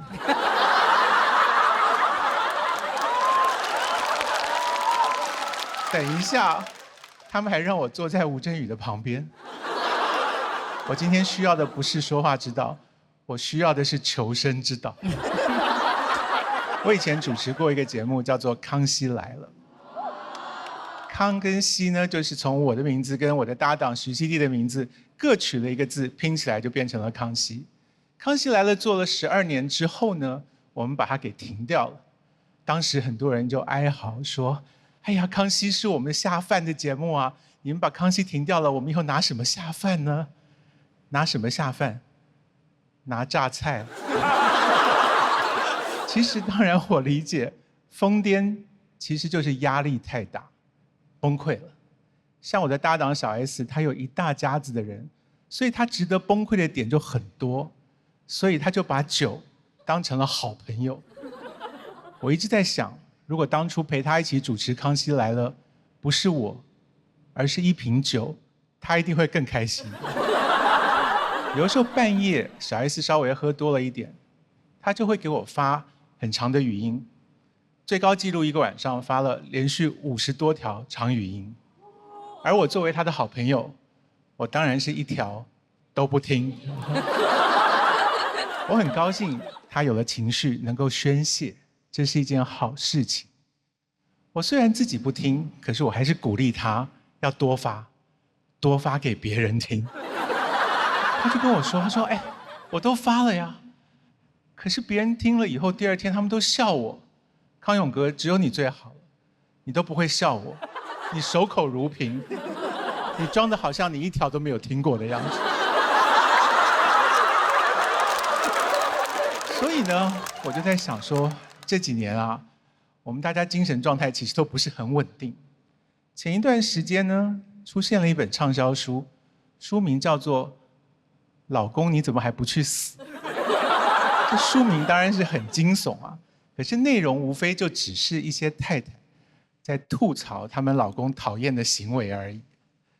小 S 有一次就叫我推荐一些书给她，我当时犹豫了好几天，我就终于把这本《老公你为什么还不去死》送给了她。结果小 S 就大骂我说：“蔡康永，你还算是个人吗？”她接着说：“这么好的书，你为什么不早一点推荐给我呢？你到底在犹豫些什么？”我犹豫什么吗？我很担心他一看到书名就来问我具体要怎么操作。我们崩溃的原因常常是因为我们拒绝不了别人。像我不免有的时候也觉得拒绝别人很为难，这个时候呢，就需要一些沟通的技巧。比方说，有的人对我提出了无理的要求，要我帮忙，这时候我就会说：“哎，请您稍等一下。我要先跟我肩膀上的鸟商量一下。请问这个忙你要帮他吗？你觉得这个人值得帮吗？”这时候对方就困惑了，他说：“康永哥，你这是什么意思啊？难道你帮不帮我忙，还要你肩膀上这只鸟点头答应吗？我说对啊，因为你讲的这个事情啊，关我鸟事。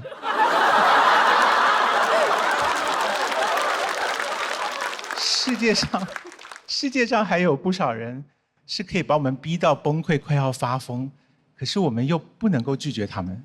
比方说我们的老板，我在书里面提过一个办法给大家参考，也许可以帮助我们比较不要痛恨这些可怕的人。这个方法呢，叫做为对方办葬礼。然后你就想象，对方已经不在这个世界上。那位，你稍微克制一下你的笑容好吗？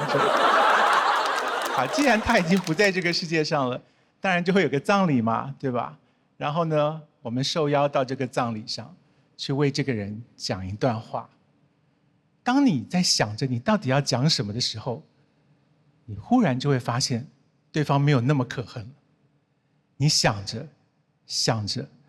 你不仅不再恨他，你甚至还想起了他的好。你甚至还很想要给他鞠躬，3鞠躬。您走好。我觉得有压力就应该要发泄出来，疯癫总是比隐忍要好，所以有疯就要发。你要跟谁发疯呢？你多跟你身边的好朋友发疯，不然朋友是拿来干什么的？作为你的好朋友，他一定会守口如瓶。他一定不会把你的事拿到节目上面去乱讲的。好，谢谢大家，我是蔡康永。大家好，我是许昕。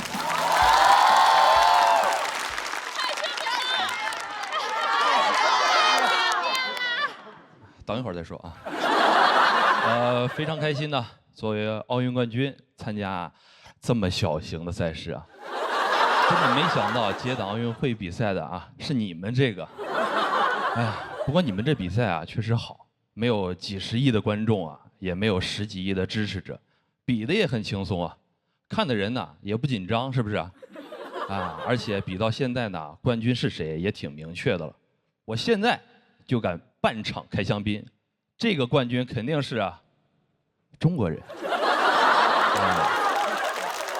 而且你们的这个赛制啊，可比奥运会大方多了啊！赛程没过半，已经有金牌选手了。然后呢，还得比出谁更强啊！我明白了，这个赛制啊，参考我们乒乓球啊，就是你先拿奥运冠军啊，回来再打国内比赛。你国内拿冠军了啊，那个才叫真强。今年奥运会的这个热度很高，我在网上呢预测乒乓球啊，也确实沾了点热度。就连这个节目组啊也来找我了，找我时啊，我说我来不了这个脱口秀啊，两边这个节目啊我都看了，这东西太难了。他们说你可以啊，你全面。我说啊，你可别说我全面啊，那还是罗老师更全面，人家两边节目啊可都上了。巴黎奥运会啊，我虽然没去参赛，但我心在那边啊。我得在直播间摆阵为他们加油啊！是不是大家都看了？当时中国队比赛呢一度落后，但我摆完以后，赢了。我当然不是说啊，我在这里边帮了多少大忙，主要是人家打得好。你要换个人来啊，换个王建国，我还摆啥阵呢？我直接摆烂了。我这么说啊，不是瞧不上建国，其实啊，他乒乓球水平真的挺高的。我俩这个打过一场，比分咬得很紧。那场比赛我非常侥幸的11比0赢了他。但是呢，国际赛事呢，我也打过别人11比0。我们换算一下，王建国国际赛事水准。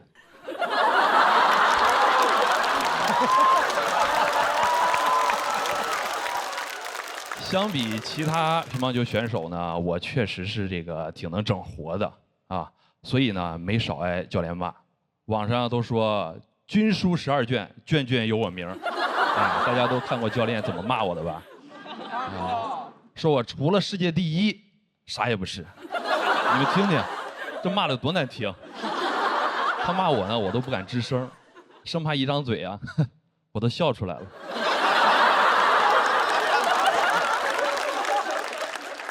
队里呢确实挺严肃的，拿了冠军呢也都不敢笑，因为还有人被说啊，整天嘻嘻哈哈等于自杀。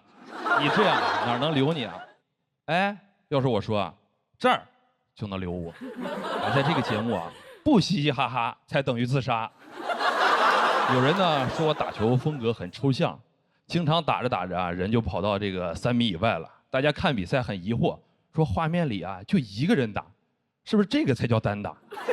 哎，所以我说啊，为什么我外战胜率高呢？估计是对手研究我比赛录像的时候啊，根本就看不见我，摸不清我的这个打法风格。比赛完呢，这个记者还问我为什么离对手这么远，我说我也不是故意的，我只知道啊，我一上了这个球场啊，我们之间的差距啊就越来越远。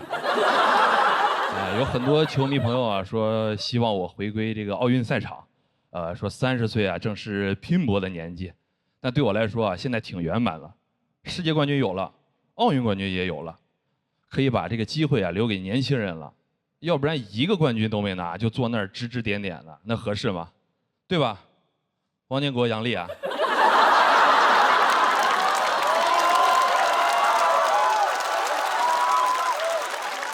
今天这个看到很多新人啊，让我想起我刚进国家队那会儿打选拔赛，第一次呢就跟王励勤打，当时呢心态很放松，他是世界第一，我是无名小卒，我觉得呢输了很正常，赢了赚，输了算，输了呢我当时还在央视露脸了呢，哎不好意思，最后我赢了。希望大家呢也能有这种赢了赚，输了算的心态。如果你们继续想听这种鼓励的事儿呢，我成功的例子啊还多着呢，听完是不是很想骂我？骂吧，没事儿，最好就骂那一句：许昕啊，你除了世界第一啊，啥也不是。大家好，我是马东。谢谢。嘿，站在录像现场从来没这么紧张过。第一，因为不会说脱口秀；第二，因为这不是爱奇艺吗？你懂啊？非常忐忑啊，因为你们都说去年我把一个节目给带到隔壁平台去了，是吧？所以今天回来呢，第一是为了赎罪，理解哈。第二，回家来看看还能再带走点什么。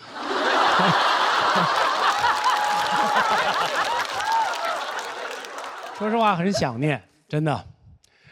这2年来，我一直告诉自己说，马东，想家就回来看看，想加薪还是得跳槽。跳来跳去有用。你看我现在，我站在这儿，我现在身价都不一样了。今天往这儿一站，免费了吧？敢找人家要钱吗？我们今天现场有好多你们熟悉的人哈，有这么一位，他父亲是大家熟悉的相声演员，他本人呢从小就喜欢相声，不好好念书，就以为说相声的门槛没有那么高，怎么都能说，后来发现没那么容易，就无论怎么努力都很难超过他父亲。那怎么办啊？就干点别的呗。干什么呢？干综艺呗，是吧？当评委呗。自己没有喜剧作品，就坐在那儿点评别人的喜剧作品呗。我这么一说，你们就知道是谁了，是吧？这谁呀？就是我呗。这个场上就是我跟郭麒麟有这个共同的特点。所以我们俩有好多体会是共通的。我不懂脱口秀，但是这个场上，我是懂郭麒麟的。郭麒麟现在真的很优秀，你看，演戏又演得好，然后情商又高，人又长得帅，多么优秀的年轻的老艺人。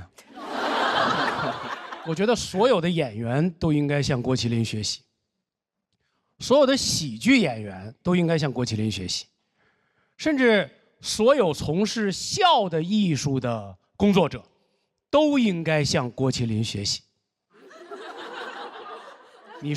你说心里话，郭德纲是不是应该向你学习？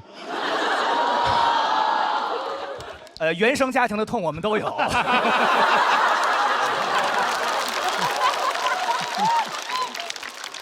不敢说，大家看，杨天真真的是瘦了好多啊，我都认不出来你了。你看你，哦，你是侯佩岑哈。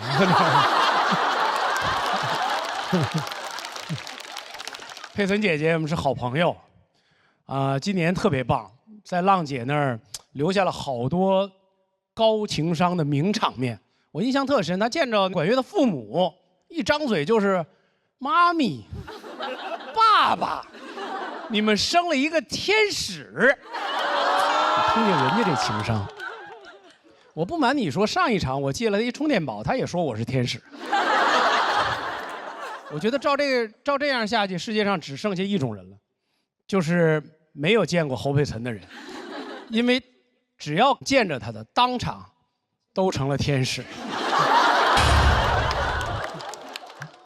说回到天真哈，江湖上有好多谣言，他们说天真姐姐暴瘦是因为失恋，怎么可能呢？我那么了解她，真的，我真的不能让他们这么诋毁你。凭什么一个女生暴瘦就是因为失恋啊？在我心里，你纯是因为生意失败，就是大码女装卖不动了嘛。我觉得咱事业女性是吧，要受伤也受事业的伤。行，这边的人我都得罪光了已经。我其实很喜欢这个节目，因为至少这个节目里的选手都还盼着我好。我们那节目里的选手关心我，主要体现在关心我什么时候生病。有一次我们马上就要录像了，土豆那个作品都一直没有准备好。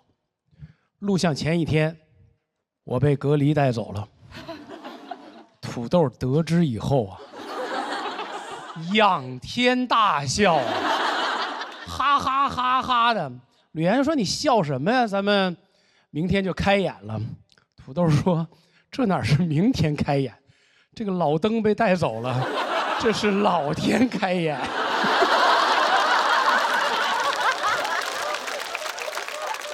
他们都管我们那儿叫喜剧监狱，其实哪有什么监狱，就是上班嘛，对不对？每天演员也是来我们这儿上班，跟这一样写稿子，创排、熬夜。我有时候看着他们那么辛苦，我真心里不是滋味。我就跟他们说：“我说，哎呀，我说你们这样真的太让人心疼了，要不然你们晚上加班的时候就别开空调了。”他们说热。我说嗨，就你们这作品质量，演着演着就凉了。其实我知道，在场的选手啊，都因为创作而感到焦虑和痛苦，然后老问说：“哎呀，我们怎么办呢？”你问我怎么办，这就叫活该。真的，因为是不？为什么？因为我们这个工作已经是世界上最幸福的工作之一了，每天在新鲜的创作。那如果你的作品在舞台上获得了观众的笑声和肯定，那是什么呀？也是活该。谢谢大家，我是马东。大家好，我是庞博，欢迎大家。谢谢各位，谢谢各位。我是今年的主持人，欢迎大家。我也没有想到脱口秀干了这么多年，我是为了成为张绍刚老师的竞品。而且你知道，这个工作干时间短了，但是也已经有职业病了，你知道吗？前2天我去一个剧组客串，我进组那一天正好主演在杀青，非常感动，流着眼泪捧着花说：“哎呀，谢谢大家。”我说：“好，3、2、1，请锁票。”但是还是很开心，每年录节目都会看到很多的新朋友，今年也来了很多年轻的新朋友，甚至很多还在上大学，演完看到我也很激动，说：“哎呀，你知道吗？我从小就是看今晚80后脱口秀长大的。”说你们那个节目当时给我缓解了很多很多的压力啊！你说小升初当时那个压力实在是……我说闭嘴吧，闭嘴吧，真的，叫我庞叔。喜剧的内核不讲礼貌。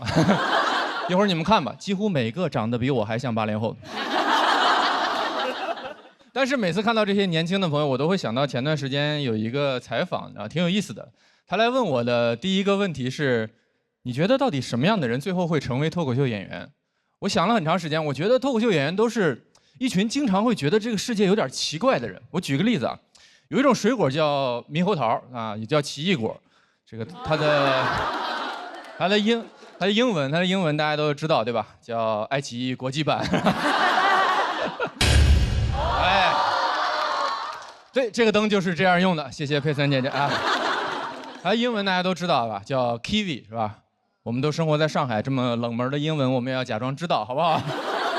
叫 kiwi。但我觉得英文就很奇怪，你想 kiwi K-I-W-I 叫 kiwi，S-I-R-I 就叫 Siri， 那为什么只有 W-I-F-I 叫 WiFi？ 它有什么不一样的？那会不会有一个镜像的平行世界？我每天就要，嘿 Siri， 请打开我的 WiFi， 我要来一局游戏了 ，Time。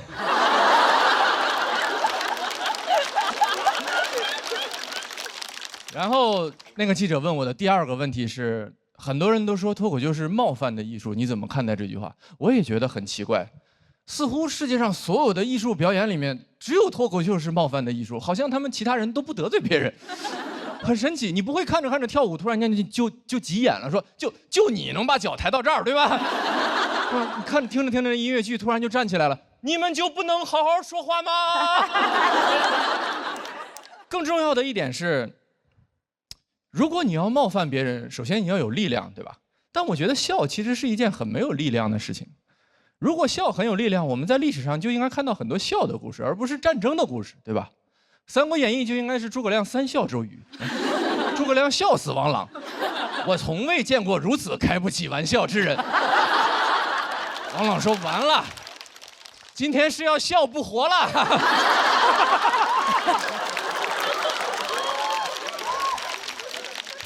你感觉诸葛亮是个笑星是吧？什么北伐就是全国巡演嘛，喜剧之王3国记。我想问大家，这个笑话冒犯吗？还是有一些冒犯的，如果你是王朗的话。但紧接着另一个问题就是，如果我听了一个笑话，我感觉到被冒犯，就一定意味着我是对的吗？在20年前，互联网上最流行的网络社群叫贴吧。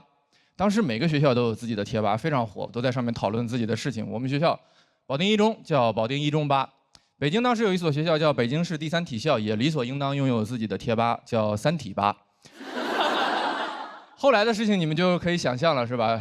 小说《三体》，然后横空出世，然后3体吧就被《三体》的书迷占领了。所以理论上，北京市第3体校的师生是世界上第一批被3体人入侵的地球人。我觉得都可以想象，体校的朋友当时一定非常生气，对吧？搞什么？我们学校的贴吧为什么有人突然来讨论一本书？我上体校就是为了不看书，真是。3体的书迷也很无辜，说名字又不是我起的，你去骂刘慈欣好不好？刘慈欣说：“哦，主不在乎。”一点办法都没有，一点办法都没有。你总不能跟体校的朋友说，要不你们去《流浪地球》吧，反正你们也没有家了。你们说这个事儿冒不冒犯？当然冒犯。生不生气？当然生气。怎么办？没有办法。李白曾经说过：“如何呢？又能怎？”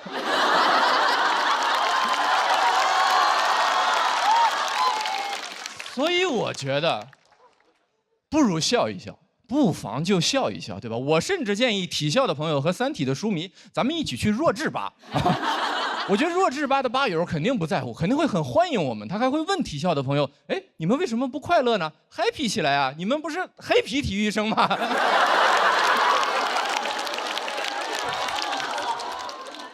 我要再问你们一次，你们觉得这个笑话冒犯吗？还是有一些冒犯的。如果你也来自北京市第3体校的话，如果我们今天一定要聊冒犯，我觉得这个世界上没有人比黑灯和小佳更权威。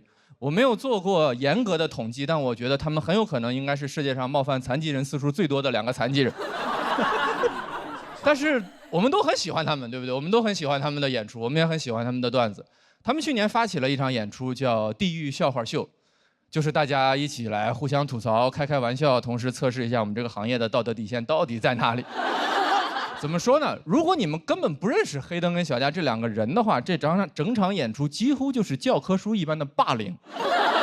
你想一想，脱口秀的剧场你们是去过的，200-300个人在一个黑暗的房间里笑话台上2个残疾人，关键是他俩还得跟着笑，干什么？今晚80后脱口秀吗？但是他们请了很多演员朋友来吐槽他们，演员的创作热情也是空前的高涨，没有什么比写这种段子更过瘾的事情了。当时大家有个群，每天都会有人把写好的各种段子丢进来，甚至有人为他们的演出已经写好了开场曲。2个演员，跑不快，一个没有眼睛，一个手在哆嗦。黑灯跑得快。节目的播出尺度不允许我把整首歌唱完，太过分了，太过分了。但你们知道，那个群里面从始至终出现过的最冒犯的一条段子，是吐槽小佳的。你们准备好了吗？小佳参加了奥运会，在奥运会中拿到了100米赛跑的第1名。太神奇了，他的故事激励了所有人，他的精神振奋着我们，他的故事甚至被拍成了电影，搬上了大荧幕，甚至小佳这个角色由汤姆·克鲁斯主演，名字就叫《速度与激情》。你们知道当时那个微信群里面跟刚刚的现场是一样的沉默，但其实你我的意见都不是那么重要，对吧？当时小佳在群里说：“你们为什么都不说话呢？”我觉得这个还蛮好笑的。我觉得小佳的回答是可能很多问题最后的答案，就是当事人觉得还蛮好笑的。当然啊，这不是小佳的原话，他的原话是：“这也太好笑了吧！”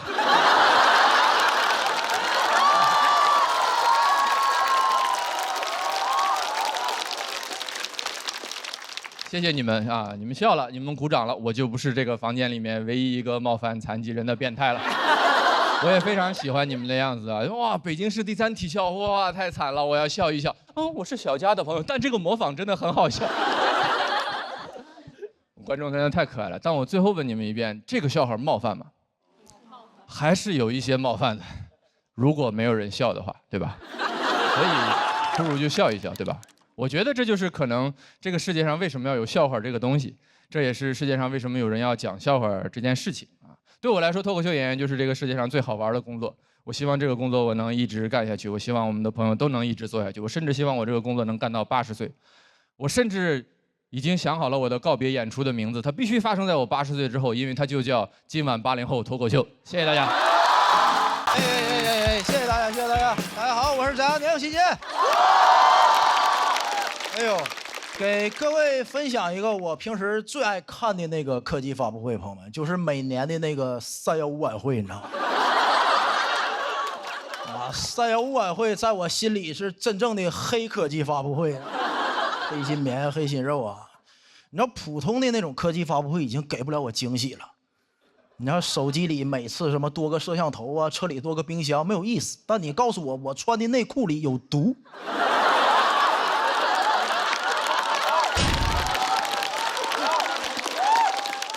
一下就很惊喜，而且你知道315晚会啊，它从来不延迟满足我。你看，你买个手机啊，买个新能源汽车得预定半年到货，对吧？但他曝光那个黄焖鸡米饭用什么烂肉啊、发酸土豆片的时候，我是边吃黄焖鸡边看的。哎呀，吓得我当时立马站起来贴了一次性内裤，你知道吗？朋友们，真的，我当时看这个曝光的时候，已经吃了3个多月黄焖鸡了，没什么感觉。说明什么问题？朋友们，就人家黑心商家厨艺是真好，你发现没？那记者不说我都不知道，这是强者不抱怨环境啊！你想想，他用最烂的肉、最酸的土豆片做出来的黄焖鸡，一点腥味、酸味都没有。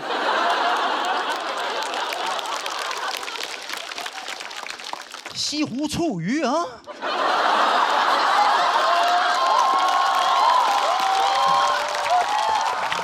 用最新鲜的鱼，最正宗的醋啊！周来又酸又腥啊！我都替西湖醋鱼臊得慌，说实话。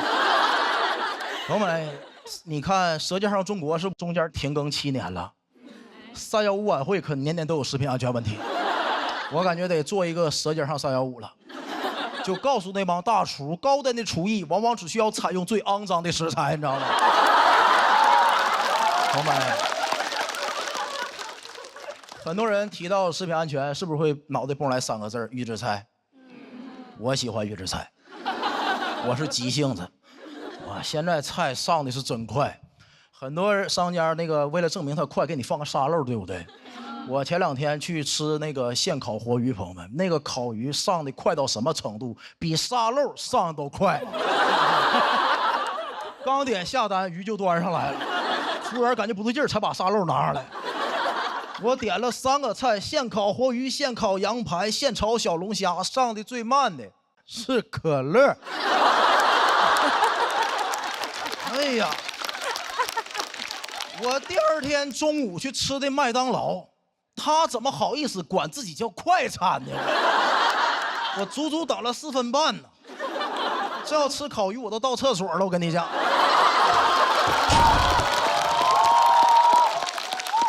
而且它第2点，预制菜有一个特点，我无法拒绝。我是一个中国人，也是一个金牛座，这就导致我是拼某饭的饭圈的脑残粉。我永远忘不了我第一次吃拼某饭那个价格，4块9 25个饺子，4块9 25个，好评返现还返了我9毛啊！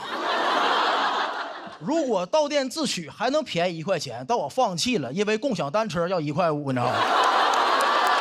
哎，朋友们，也就是说这份饺子的极限价格是3块钱25个，3块钱25个。朋友们，这个老板在我心里慷慨的都有点抠门了，咱还差那3块钱吗？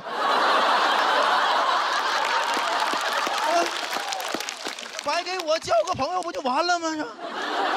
很多人说你不怕这里有什么瘦肉精吗？有什么我都接受它。真的，3块钱25个饺子，我包容他一切，吃出来头发算老板送我周边，你知道吗？哎，能看出来吧？我一点不担心食品安全。为什么？我有充足的理由啊！我小时候吃过苏丹红鸡肉，喝过3聚氰胺南酚。那句话怎么说？就是当你淋过暴雨之后啊，我都不打伞了，真的。我就不怕下雨。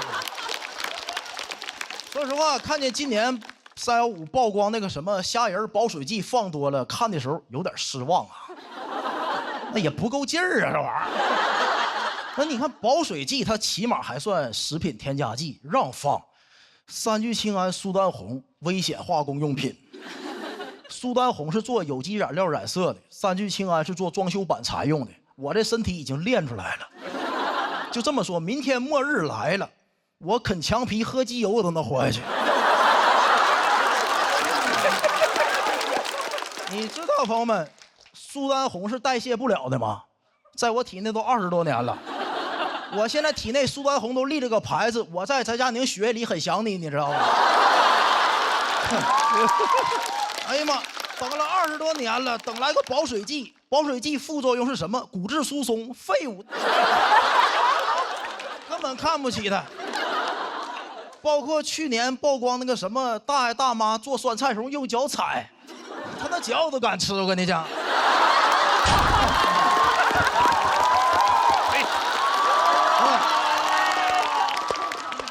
有人会觉得有点恶心，对吧？但你想想，起码大爷那个脚是纯天然的。你应该庆幸啊，大爷还没穿一次性袜子，你知道吗？我这身体已经被练出来了，我相信以后有大用处。将来如果有一天外星人攻打地球，把我的遗体当武器，能把所有的外星人全劝退。所有的外星人被我身体干的都是已读不回的状态呢。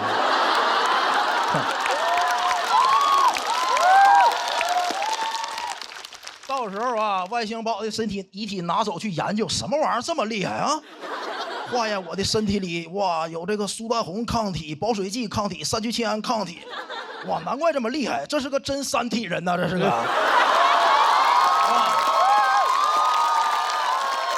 再拿这个显微镜仔细放大我每一个细胞，每一个细胞上都写着一句话：杀不死我的，令我更强大啊！谢谢大家，我是阿明，谢谢。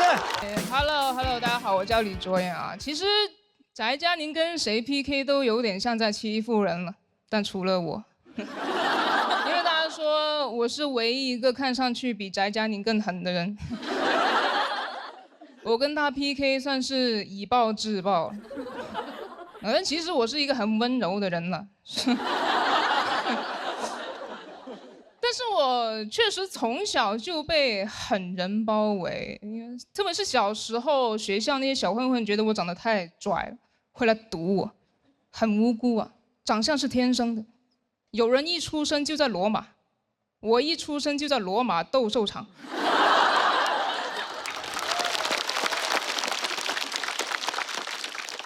但我是个很 peace 的人，我根本不想惹事。他们说你这么拽，你混哪的啊？我说我混2次元的。这也太反差了。他们觉得我更挑衅，我很害怕。但幸好我有一个哥哥，我小时候很崇拜我哥，他是一个真正的狠人。小年纪就开始抽烟，怎么打怎么骂都不屈服。我妈放弃了，给他买了一份重疾险，受益人写的是我妈自己。就是如果我哥没事的话，我妈会有一个完整的家庭；但是如果我哥有事的话，我妈会有一个美满的人生。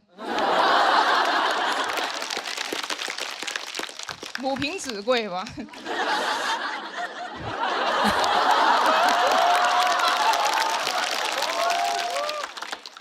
我哥还喜欢带着刀出门，然后旷课去 KTV， 家里人不给他钱之后，他找了份兼职，挺适合他的，在 KTV 切果盘。所以我在外面被别人欺负，我第一时间想到他，我问他怎么办，他跟我说很简单，你要么打赢他们，要么加入他们，但是你是我的亲妹妹，你不能加入别的帮派。我来教你怎么打。哎，我哥啊，是我认识打架最厉害的人了，他要教我打架，不直接来学校帮我打。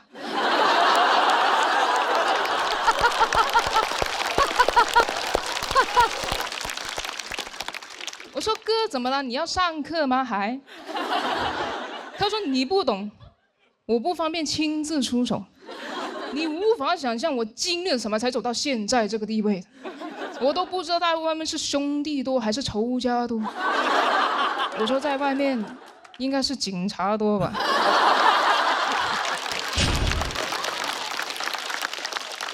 都说你不懂了吧，那叫条子。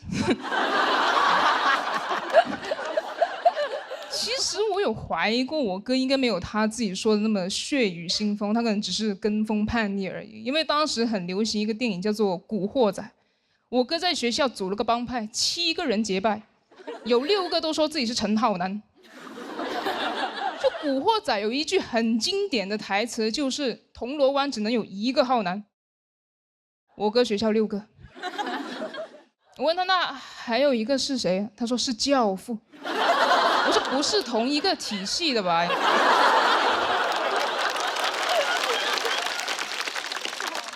他还去纹了一个陈浩南的同款纹身，这么大一条过肩龙，纹了好几个小时啊！我用圆珠笔给他。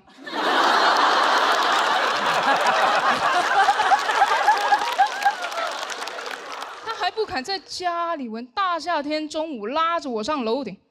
当时阳光晒在他身上，晨光握在我手里。热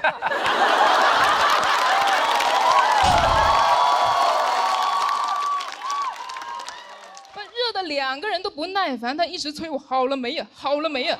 我说，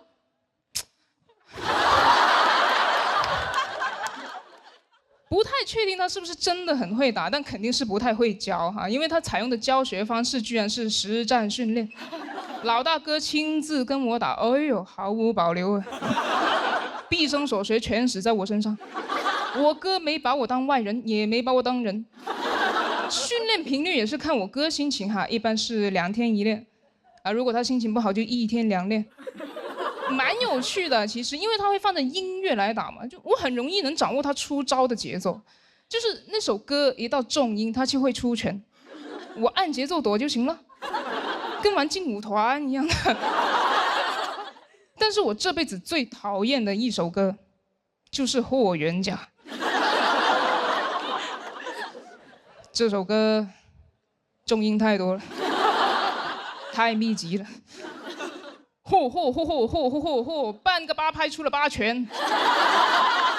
唱 K 的时候，别人一点这首歌，我都想哭。我的朋友跟我说，他说啊，这首你也能哭吗？我说你不懂。太痛了。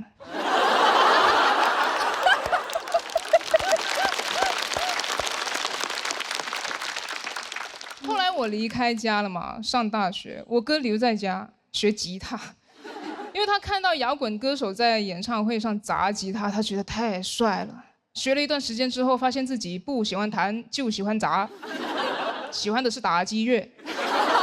但家里没这个条件，不可能砸锅卖铁给他砸木头吧，他总得去挣钱。有一次回家，我妈说：“你有空去看看你哥吧。”我说：“哪个监狱啊？”她说：“监什么狱啊？你哥去了亲子餐厅上班。”哎，我很好奇，我就去看了。他给一个我爸那年纪的人打下手嘛，又通过明厨亮灶那个监控，我看见那个人一直指着我哥骂。哎，你别说啊，亲子餐厅配上辱骂，感觉还挺像一个家。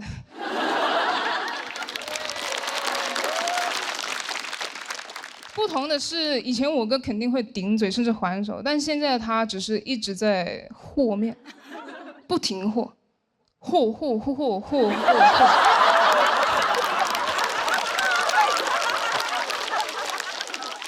监控是只有画面的嘛，辱骂声是直接从厨房里传出来，挺难受，因为声画不同步。心酸，肯定心酸，但也庆幸吧，因为我以为他迟早会进局子，结果进了个饭店。就感觉命运的齿轮卡了一下，刚好卡在了饭点。那喜欢玩刀，在厨房里工作；喜欢当大哥，在亲子餐厅，有的是人喊他大哥哥。也不用担心外面是兄弟多还是仇家多，现在外面棋手多。我觉得我哥变得有点陌生了，但其实还是很熟悉。后来我跟他说：“我说，哎，我看到那个人骂你的时候，我真的很紧张。”总觉得你随时会给他一拳。我哥说：“你不懂，我不方便出手，面团好粘手。”加到这里吧，谢谢大家。大家好，我是庞博。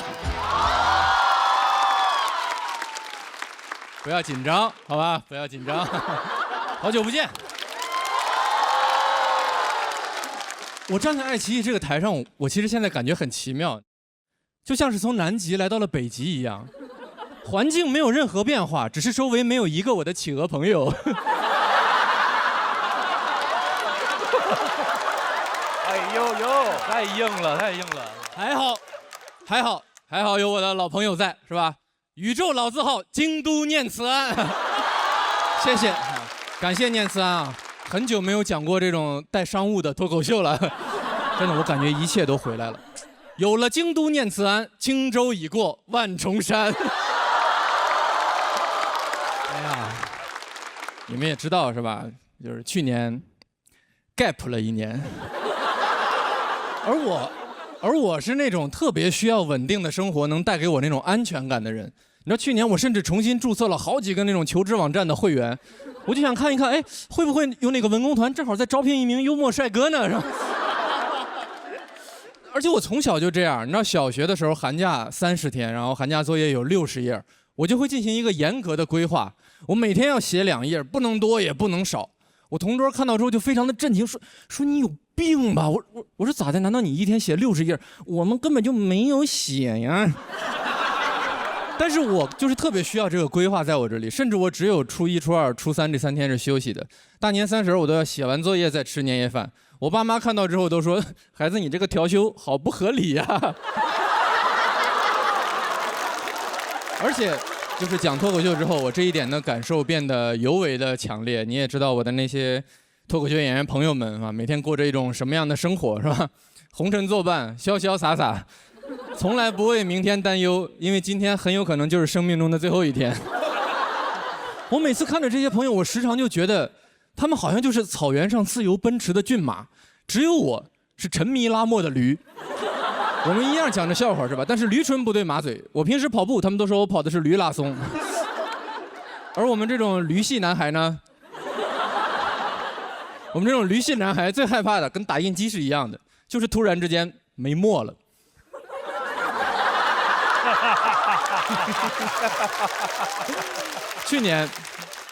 去年我经常会在一个咖啡馆在那儿写段子，假装一切都没有发生的样子。是的，真正的驴是可以做到没墨硬拉的。有一天我就写累了，我的眼睛非常的酸，我滴了一点眼药水，我在那边这样休息。等我再睁开眼的时候，我桌上多了一杯热水，下面压着一张便签纸，写着“会过去的”。我一抬头，那个店员，你们有被那种陌生人突如其来的关心刺痛过吗？会过去的，我都不知道他说的是我遇到的这个坎儿，还是我的整个职业生涯。我第一次喝一杯热水是吧？但心里凉凉的，真的。但是去年一整年没有拉墨之后，我发现一件事儿，就是其实人是可以不拉墨的，也没有什么坎儿是永远过不去的。所以今年重新站在这个舞台上，我发现我只有一件事情要做，就是讲我自己最想讲的东西。所以最后我想给大家讲一下这一年来我在那个咖啡馆写过的我最喜欢的一个段子。你们大部分人会后悔这个鼓掌。你们小学的时候，学校里有没有那种班级之间那种合唱比赛，是吧？我们都知道这种比赛比的不是说你们班到底有几个唱歌特别好的人，就是看你们班到底有几个人唱歌完全没有调，是吧？就什么乐器、和声、声部全都没有用，只要有一个人在旁边唱天无外，你们班就废了，对吧？10个那英压不住1个杨丽，那一力降10会，是吧？所以那段时间我们班就非常非常努力的练习，大家都不想拖别人的后腿。就我们班主任看到我们这样就说：“不要紧张，好吧，不要紧张，放轻松，我有办法。”我有秘诀啊，我能帮大家解决这个走调的问题。我们就都很好奇，就是到底能有什么样的方法？班主任不着急，等到自习课的时候，班主任前门、后门全都锁好，整个窗帘全都拉起来，窗户也都锁上。我们都很激动，说这么神秘，这是要干什么？怎么什么样的方法？然后我们班主任说，这就是我的方法，只要我把门窗都锁好，我就能确保咱们班没有一位同学会走调。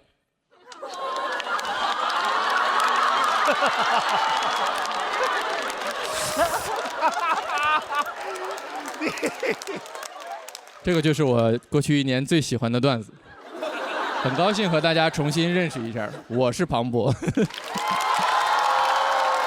但其实这也是我认为脱口秀最好玩的一部分，就是来，我这儿有一个好东西，一定要让你看一下，来，然后我带着你，我们2个一起徒步走了3个小时，走了10公里，我就是为了给你看一坨垃圾。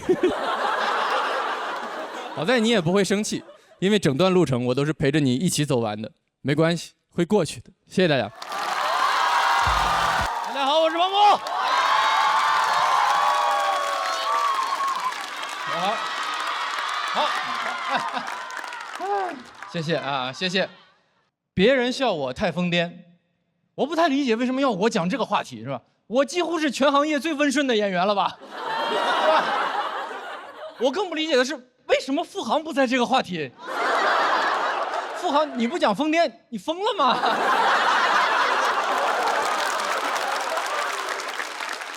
不过付航在这个节目的出现啊，给我一个经典问题提供了一个崭新的思路，就是动物园里有什么？我仔细的去寻找我跟这个疯癫的关系啊，找到了，朋友们，还是找到了。我家住在上海市宛平南路600号的对面。不知道的朋友，那里是著名的上海市精神卫生中心啊。是的，我现在的脱口秀是典型的上海演员的写法，就是根本不在意你们外地观众能不能听得懂。但是荒谬的不是宛平南路600号，是它现在变成了一个网红打卡点，就是经常我一出小区就看到2条队伍，是吧？一边在那儿挂号拿药，一边在那儿打卡拍照，你根本分不清谁更需要治疗，真的。我不理解，你在这里拍的照片，你能写什么文案，对吧？上海市内环还藏着这么小众的精神病院，你们上海人嘴也太严了吧？姐妹们，谁懂啊？真的，有的时候天太热了，你知道最近天太热了，就是打卡拍照那边有人就插队就吵起来了，还要看病的那边来劝架。冷静冷静，深呼吸，别着急。哎，我这儿有个安定，你先吃着，我还能控制住自己，是吧？我不理解，是吧？我不理解，拍照这种事儿有什么好着急的，对吧？特朗普也是到了78岁才拍到自己人生照片的。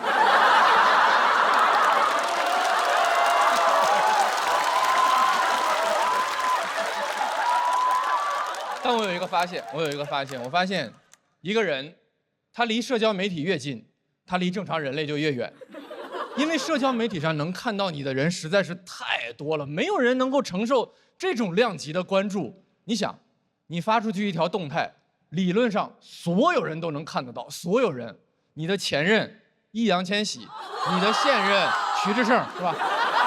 都能看，这是4个人啊，这是4个人。但他们都能看到，真的。我有一个朋友，男生，他有一个不是非常大众的爱好，就是拼拼图。然后拼完之后，他就发小红书，然后很快就积累了一些粉丝。但大家都知道，粉丝这种东西就是长着长着就不长了，然后他就陷入某种焦虑。首先就是这个焦虑本身就很荒谬，人类是不需要粉丝的，我又不是扇贝，是吧？其次，他解决问题的方法也很奇怪，就是因为他还有另外一个爱好，就是健身。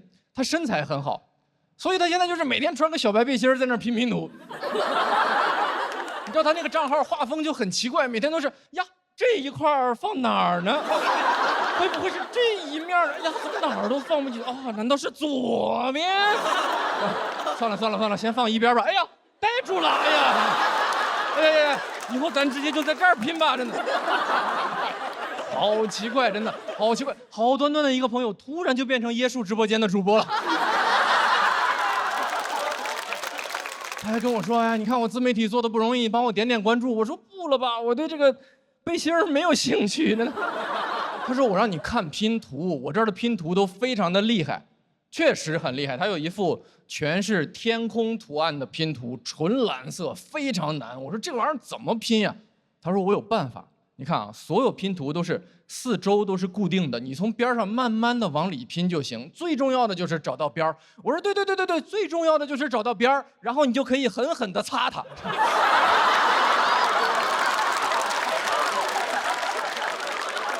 这件事儿我去查了，这件事在科学上有一个解释，叫观察者效应，就是同样的一件事情，有人看着跟没有人看着，结果可能完全不一样。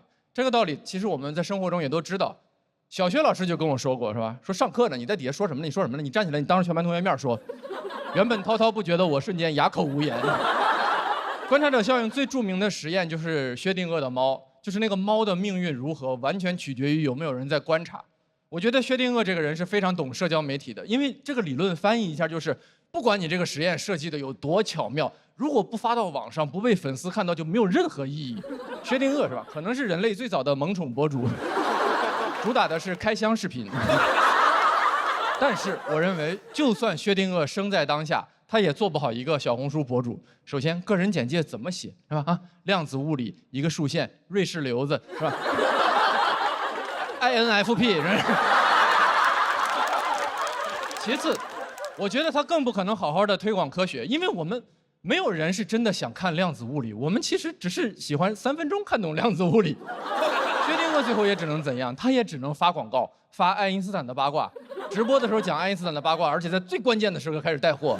总之，大数据让他干啥他就得干啥，粉丝让他干啥他就得干啥，社交媒体让你干啥你就得干啥。别人一看你这也不是薛定谔的猫呀，你就是巴甫洛夫的狗。谢谢大家。大家好，我是庞博。谢谢各位，非常开心，我也非常荣幸能给今天这场演出做开场、做暖场。而且你们知道，《喜剧之王单口记》这个节目的发起人是周星驰先生，今天是半决赛了，周星驰先生一次都没有出现过。总说我们欠周星驰一张电影票，我现在觉得节目组欠我一个解释，真的。说像不像那个经典的骗局是吧？你收到一条短信，我是周星驰，来参加我的脱口秀节目是吧？就让你主演我的电影啊。我觉得很有可能，不然你完全无法解释为什么蒋龙在这里，对吧？开玩笑，开玩笑，澄清一下，不是骗局，是吧？而且就是因为这个节目，我们真的见到了周星驰先生，我甚至已经见过他2次了。今年周星驰先生在我这里的地位跟海澜之家是一模一样的。男人1年要见2次周星驰，而且节目组真的挺不容易的。如果你们记得的话，这个节目在刚刚开始官宣的时候，正好赶上奥运会，作孽，谁关心脱口秀呢？我觉得这世界上没什么东西能比奥运会更好看，对吧？即便我是一个脱口秀演员，我也要说，是吧？我心目中最好看的依然是我太太。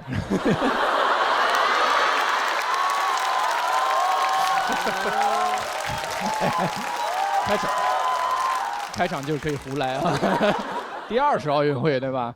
脱口秀排第3，真的，俩节目在一起排第3啊！而且认真的说啊，这个夏天因为有2档脱口秀节目，对我们这些脱口秀演员来说真的非常的重要。节目变多了，机会也变多了，大家都很开心。我不知道你们是从事什么工作，但你想，还有什么行业1年能有2个名副其实的大王？对吧？有20个人是货真价实的全国10强，跟好多大学的那个排名是一样的。你看，虽然节目上你看到了100个脱口秀演员，但来了就是50强。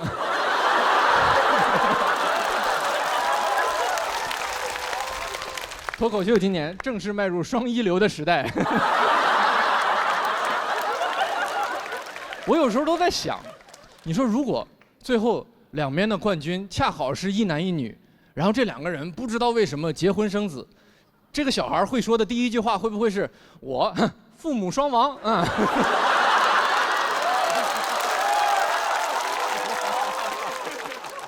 而且演员真的很幸运，是吧？我们还有京都念慈庵，对吧？跟大家说，付航跟刘洋争得最凶的根本就不是冠军，就是念慈庵。你想，如果没有念慈庵，他俩那个表演风格，演完第1期嗓子就废了，后边全得给你们演哑剧。我们就是哑剧之王单口记。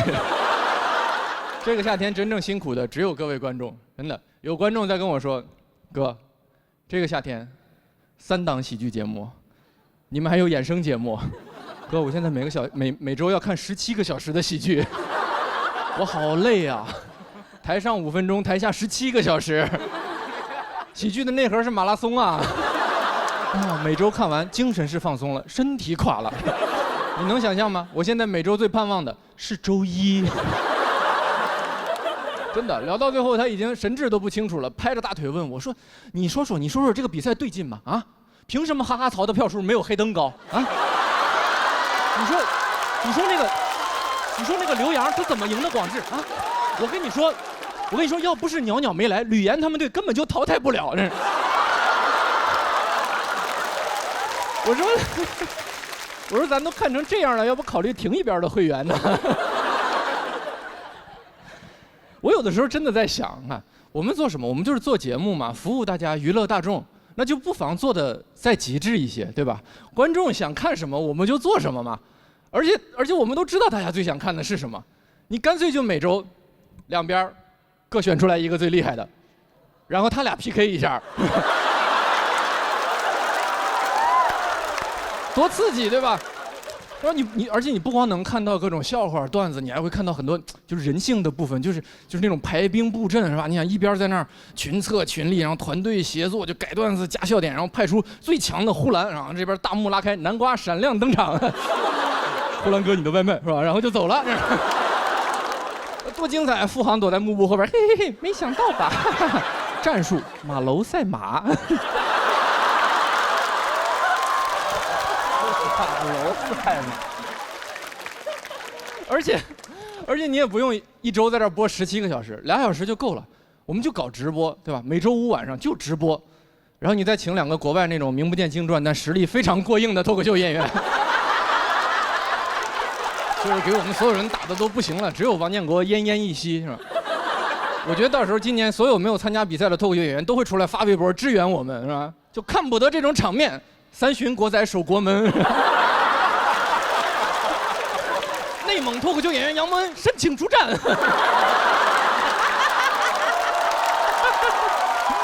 想不想看？想不想看？啊，我也很想看，我也很想看，是吧？我是吧？我也看热闹嘛。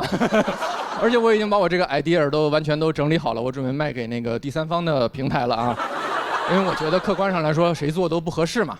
而且咱们做给观众看，我觉得观众看完最后也会说一句：“哟，酷。”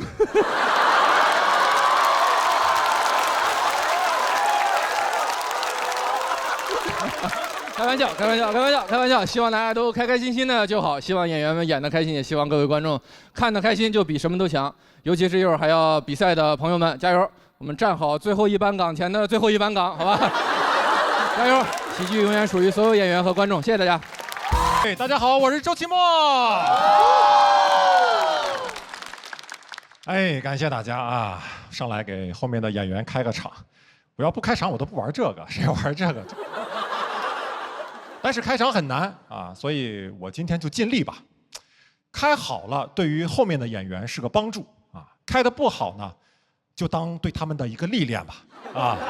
如果没开好，各位就接着帮我鼓励鼓励他们，好不好？好。开场还是得聊一点有共鸣的话题啊。想必各位都有父亲，哎，我就知道这个可以啊。巧不巧，我也有一个。为啥聊这个？因为今天的主题是不上班你养我呀，这就是我爸现在对我的期待。因为他现在退休了，他有退休金，但是他炒股，所以约等于没有退休金。哎，我爸按照自己的经验就觉得，人到老年还得靠子女啊，所以他现在就劝我要孩子，特别急啊，动不动就跟我说你咋还不要个孩子啊？都快40了还不要孩子，哎呦，关键是我都没结婚呢。他不在乎啊，他现在比我前卫多了啊。然后还有一次，微信里给我转一个网上的短视频，啊，大意就是说人不要孩子，到老了会孤独。我没有回他，我想让他知道，人有了孩子，你得看是什么孩子，对吧？但我现在就知道，这孩子指望不上啊，我还是得靠自己，所以我现在就开始为自己以后的退休生活做打算。前2年我就开始买基金，越跌越买，越买越跌，买到重仓。我为啥这样？因为我在网上看到巴菲特说过一句话，说你要在别人恐惧的时候贪婪，我就贪婪。但我感觉我有点太贪婪了，就巴菲特看见我的贪婪，他都恐惧。他说：“哥们儿，你还是要个孩子吧。”哎，说实话，如果巴菲特对我说这句话哈，我不反感啊，只要他愿意当孩子的爷爷，我可以接受，立刻给他要一个啊。我还有拍灯的。好了，连孩子妈妈都有了，不是。孩子的干爹也有了。不能再拍了，我怕关系有点复杂。一家人啊，不能再拍了，不能再拍了，再拍我也赡养不过来了啊。哎，我知道很多人都会讲嘛，这个炒股赔钱的段子，但我今天不讲那些啊，我今天就是来分析一下，就为什么股市这么难赚钱，但是这么多年还是有这么多人前赴后继的杀进去。包括我爸，包括我，啊，是因为这些人蠢吗？我觉得只是一方面啊。还有一个原因就是，很多上市公司特别擅长炒概念、讲故事，啊。比如之前元宇宙特别火的时候啊，很多公司连个产品都没有，只是沾上一点概念，股价蹭蹭就上去了。有句话叫“站在风口上，猪都能飞”，现在是风还没有来，但猪都已经站好了，就一排排在这站着，站，还彼此鼓励呢啊！你信我的，肯定有风。你就在这站着吧，肯定有风，啊！你感受感受，啊！闭上眼睛仔细感受，屁股后面是不是有个小风？啊！然后一回头啊，发现后面有只猪在那儿。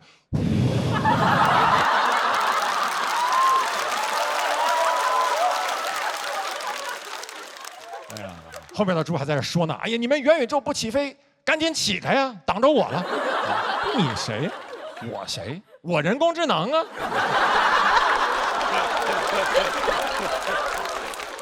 我得赶紧飞了，我后面还有无人驾驶呢。真的很难赚钱。哎，股市难赚钱还有一个原因，就是很多机构向你推销产品的时候，他总要带一句免责声明啊，比如刚跟你说完，说哎，这只基金收益很好，但马上补一句，但历史业绩不代表未来收益啊。现在是个很好的买入点，但不构成投资建议。总体来说，股市的长期收益好过银行理财，但股市有风险，投资需谨慎。哎呀，我听完以后就想，什么话都让你说了啊！而且你这话明显就是理性中带着一些蛊惑呀，让人很容易听完以后就恐惧中带着一些贪婪。所以我觉得这招父母应该学一下，催孩子相亲用，肯定比之前管用。你想一下，如果你过年回家，你妈这么催你说：“孩子呀，给你找了一个相亲对象啊，长得可帅，哎。”但历史面貌不代表未来长相啊，以后长成什么样妈可说不准啊，但你去见见呗，没啥事儿，人年薪也高，哦，但这个也不构成选择建议啊，总体来说吧，两个人过日子肯定比一个人要轻松一些啊，但婚姻有风险，相亲需谨慎。你听完以后什么感受？你听完以后肯定会想，什么风险啊？谨什么慎？别人在相亲市场被不幸福的婚姻套牢，是他水平不行。妈，你放我进去。你看我给你杀一个7进7出。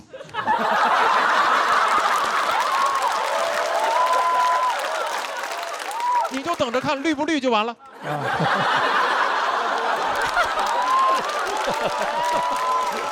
我还看过一组国内的统计数据哈。就男的买基金真的更容易赔钱啊？为啥？因为一般而言，女生买基金她持有的数量少，但是持有的时间长；而男的买基金呢，一般他持有的数量多，但是持有的时间短。而就女生买基金一般是这种感觉啊，我的小宝贝，我知道你现在啥也不是啊，还有点跌，但我会一直陪着你啊，你是一个潜力股。而男的买基金呢，一般是这种感觉，我的小宝贝，跟着哥，以后按月给你打钱。哟，这只基金也不错。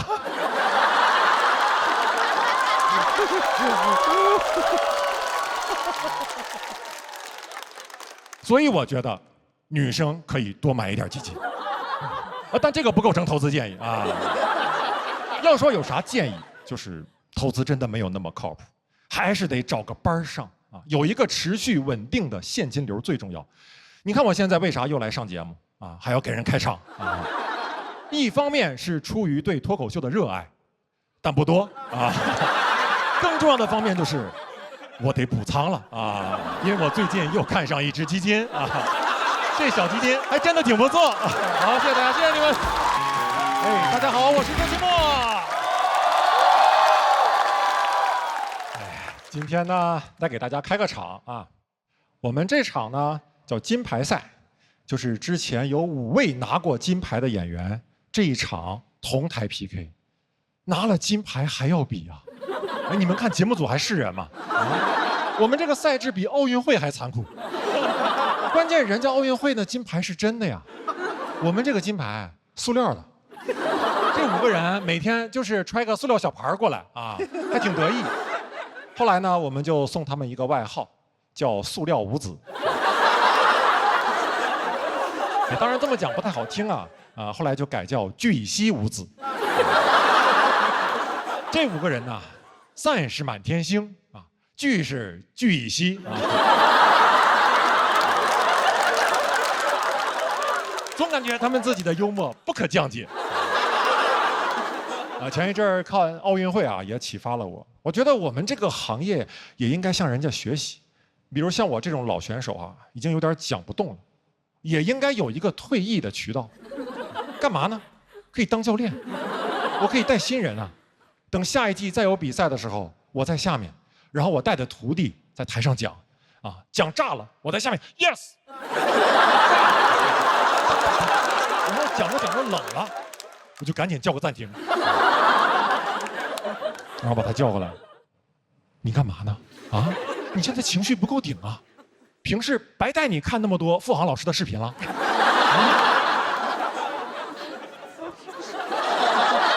孩子，看着我的眼睛，如果你拿不到那块聚乙烯，就没有人在乎。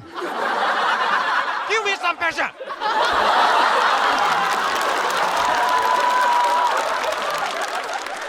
看着我的眼睛，我徒弟说 Yes sir。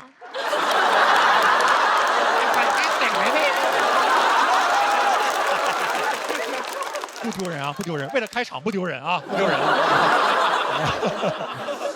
哎呦我天，学付航这一下子真是挺费嗓子。这个时候就特别需要来一口京都念慈庵，历练川贝枇杷膏，润喉、护喉，这是猴赛雷呀！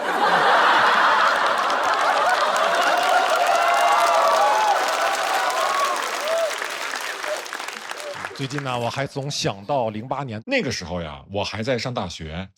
哎，我上大学的时候，其实就经常跟同学去 KTV 唱歌哈。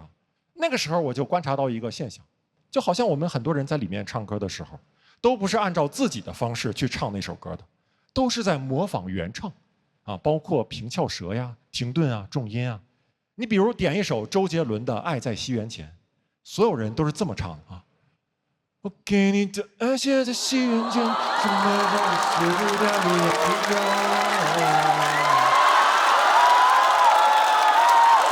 到时候图你们这个，我就说这个现象啊，而且经常还眯着眼睛啊，我也不知道为啥。我就没有见过一个人在 KTV 里点这首歌的时候，是睁大了眼睛，然后用自己非常标准的普通话在唱，啊，没有见过一个人唱。我给你的爱写在西元前，深埋在美索不达米亚平原。什么感受啊？是不是很别扭？甚至有点像二人转。这就对了，这就对了，因为周杰伦的歌用普通话唱出来就是二人转。走廊灯关上，书包放，走到从窗外望，回想刚买的书。一本名叫《半岛铁盒》，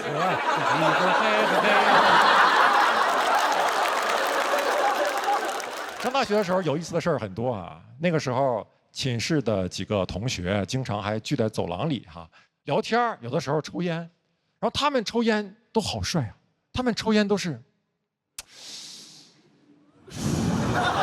就那个鼻子和嘴同时冒烟，感觉就像一条龙一样，抽完就飞走了。但是我抽烟就是。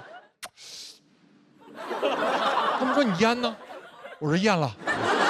他们抽一辈子烟，肺是黑的；我抽一辈子烟，胃是黑的，掏出来就是个熏毒。所以后来他们跟我说你这样不行啊，你得过肺，你得过肺。我到现在都不理解什么叫过肺。我在想，如果我能控制一个东西是否经过我的肺，那我这辈子都不会煤气中毒了。以后我家煤气泄漏了，我老婆拉着我，快跑快跑，煤气泄漏了。我说没事没事，来你跟我学不过肺啊！来吸口煤气，往胃里咽啊！怎么还迷糊了呢？来我点根烟给你演示一下啊！不出意外啊，那应该是哥们儿一生中最炸的一次了啊！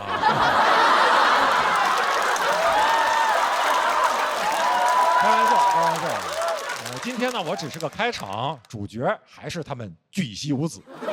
但今天啊，这个比赛金牌战只有我来开场，分量不够，还是得请一个真正拿过金牌的人过来给大家讲一讲。下面就让我们用最热烈的掌声欢迎曾经排名世界第一、拿过无数世界冠军、拿过奥运会金牌的乒乓球运动员许昕。大家好，我是周奇墨啊，也不算好朋友了，一般朋友，开玩笑啊。其实最近呢，总会有观众问我啊，说周奇墨怎么总感觉你上完脱口秀大会第4季以后就没啥动静了啊？为啥？啊，其实原因也很简单哈，就是我总想起那句老话，枪打出头鸟。所以呢，我就有意识的往后撤啊，跟其他鸟看齐啊，让其他鸟先上。我甚至想好了，什么时候一旦猎枪响了，有鸟掉下来，我再站出来。打得好，我早就知道它不是什么好鸟。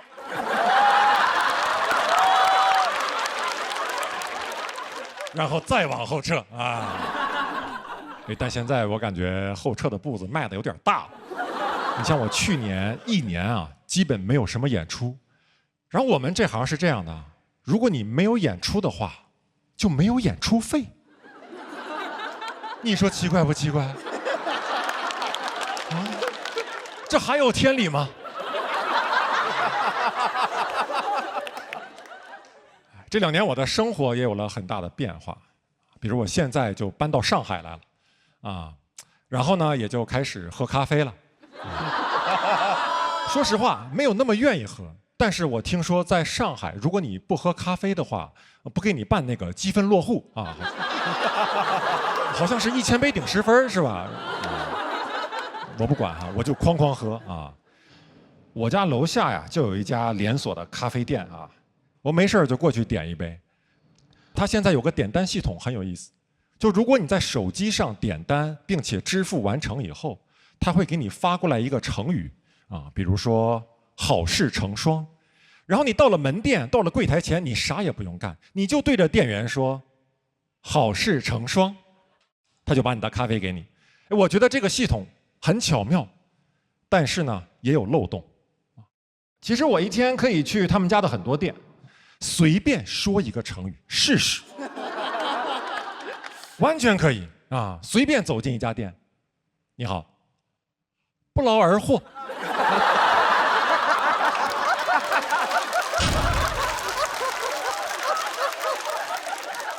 没有吗？啊，那可能是我记错了。你试一下那个歪打正着，你看看。也没有，啊，也没有。要不你再试试死缠烂打呢？啊。服务员说：“这样吧，先生，我这有杯臭不要脸，先给你吧。”啊，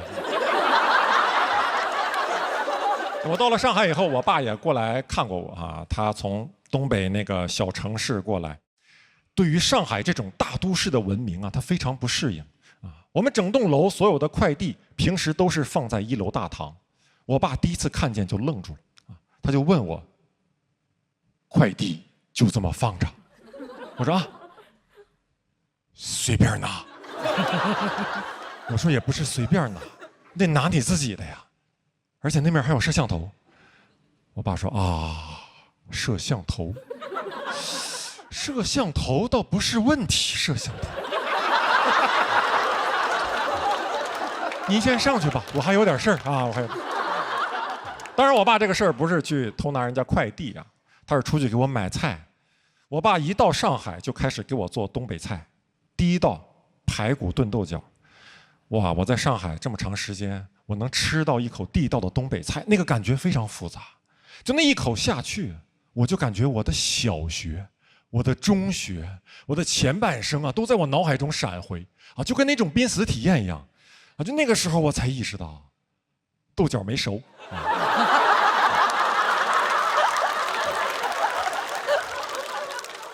而且我现在在上海，之前在北京也是北漂。我发现我跟我之前在东北的同学联系越来越少，就有的时候跟他们聊天啊，会让我有一点难受啊。比如我有一个初中同学哈，我们已经很多年没有见面，没有联系。某天晚上，突然一个微信的视频邀请就发过来了。哇，我当时犹豫了一下，我还是接了。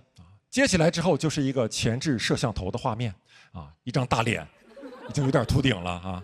然后背景呢，就是一个饭店的包厢啊，桌上杯盘狼藉。我这朋友就看着我啊，大个儿，干啥呢？想你了。我吹没吹牛？是不是周奇墨？哎呀，大哥，现在咋样啊？啊，多少年不见了？你还经常跟那个许广智他们一起演出呢吗？谁不他吗？瞅我这嘴，把他俩整混了。他俩不总搁一块儿吗？那去年不还上春晚来着吗？啊，哎，对了，你咋没去呢？哎呀，大哥，没找你那是导演眼光不行，你适合上春晚。啊，大哥，你适合，因为你稳当啊，你懂不？你比他们稳当啊，你适合上春晚。那你不上春晚，你平时都干啥呀？啊？你还讲脱口秀呢吗？大哥，我告诉你干啥？你直播带货，直播现在老挣钱了。你说你又有流量，你就咔咔带货呗啊？你不脱口秀天花板吗？你就卖天花板。我说那谁，张总就搞建材的呀，他给你供货不就完了吗？咱有渠道啊。不咋呀，大个儿，你笑了啊？我把你逗笑了。我把你逗笑。哎呀妈，那你说我是不是能去讲脱口秀呀？我把他逗笑了。哎呀，那行吧，那你忙着吧，我们搁这喝酒呢。啊，这张总、王总啊，都可喜欢你了。完了，你啥时候回来，你吱声，我给你安排，听见没？啊啊，行，那你忙着吧，先挂了吧。哎，好嘞，哎，哎，等一下，你跟那个张总、王总再说个拜拜，来，说个拜拜，哎，拜拜。对，张总拜拜，王总拜拜，哎，拜拜拜拜，多好，哎，挂了吧，好嘞，保重，哎，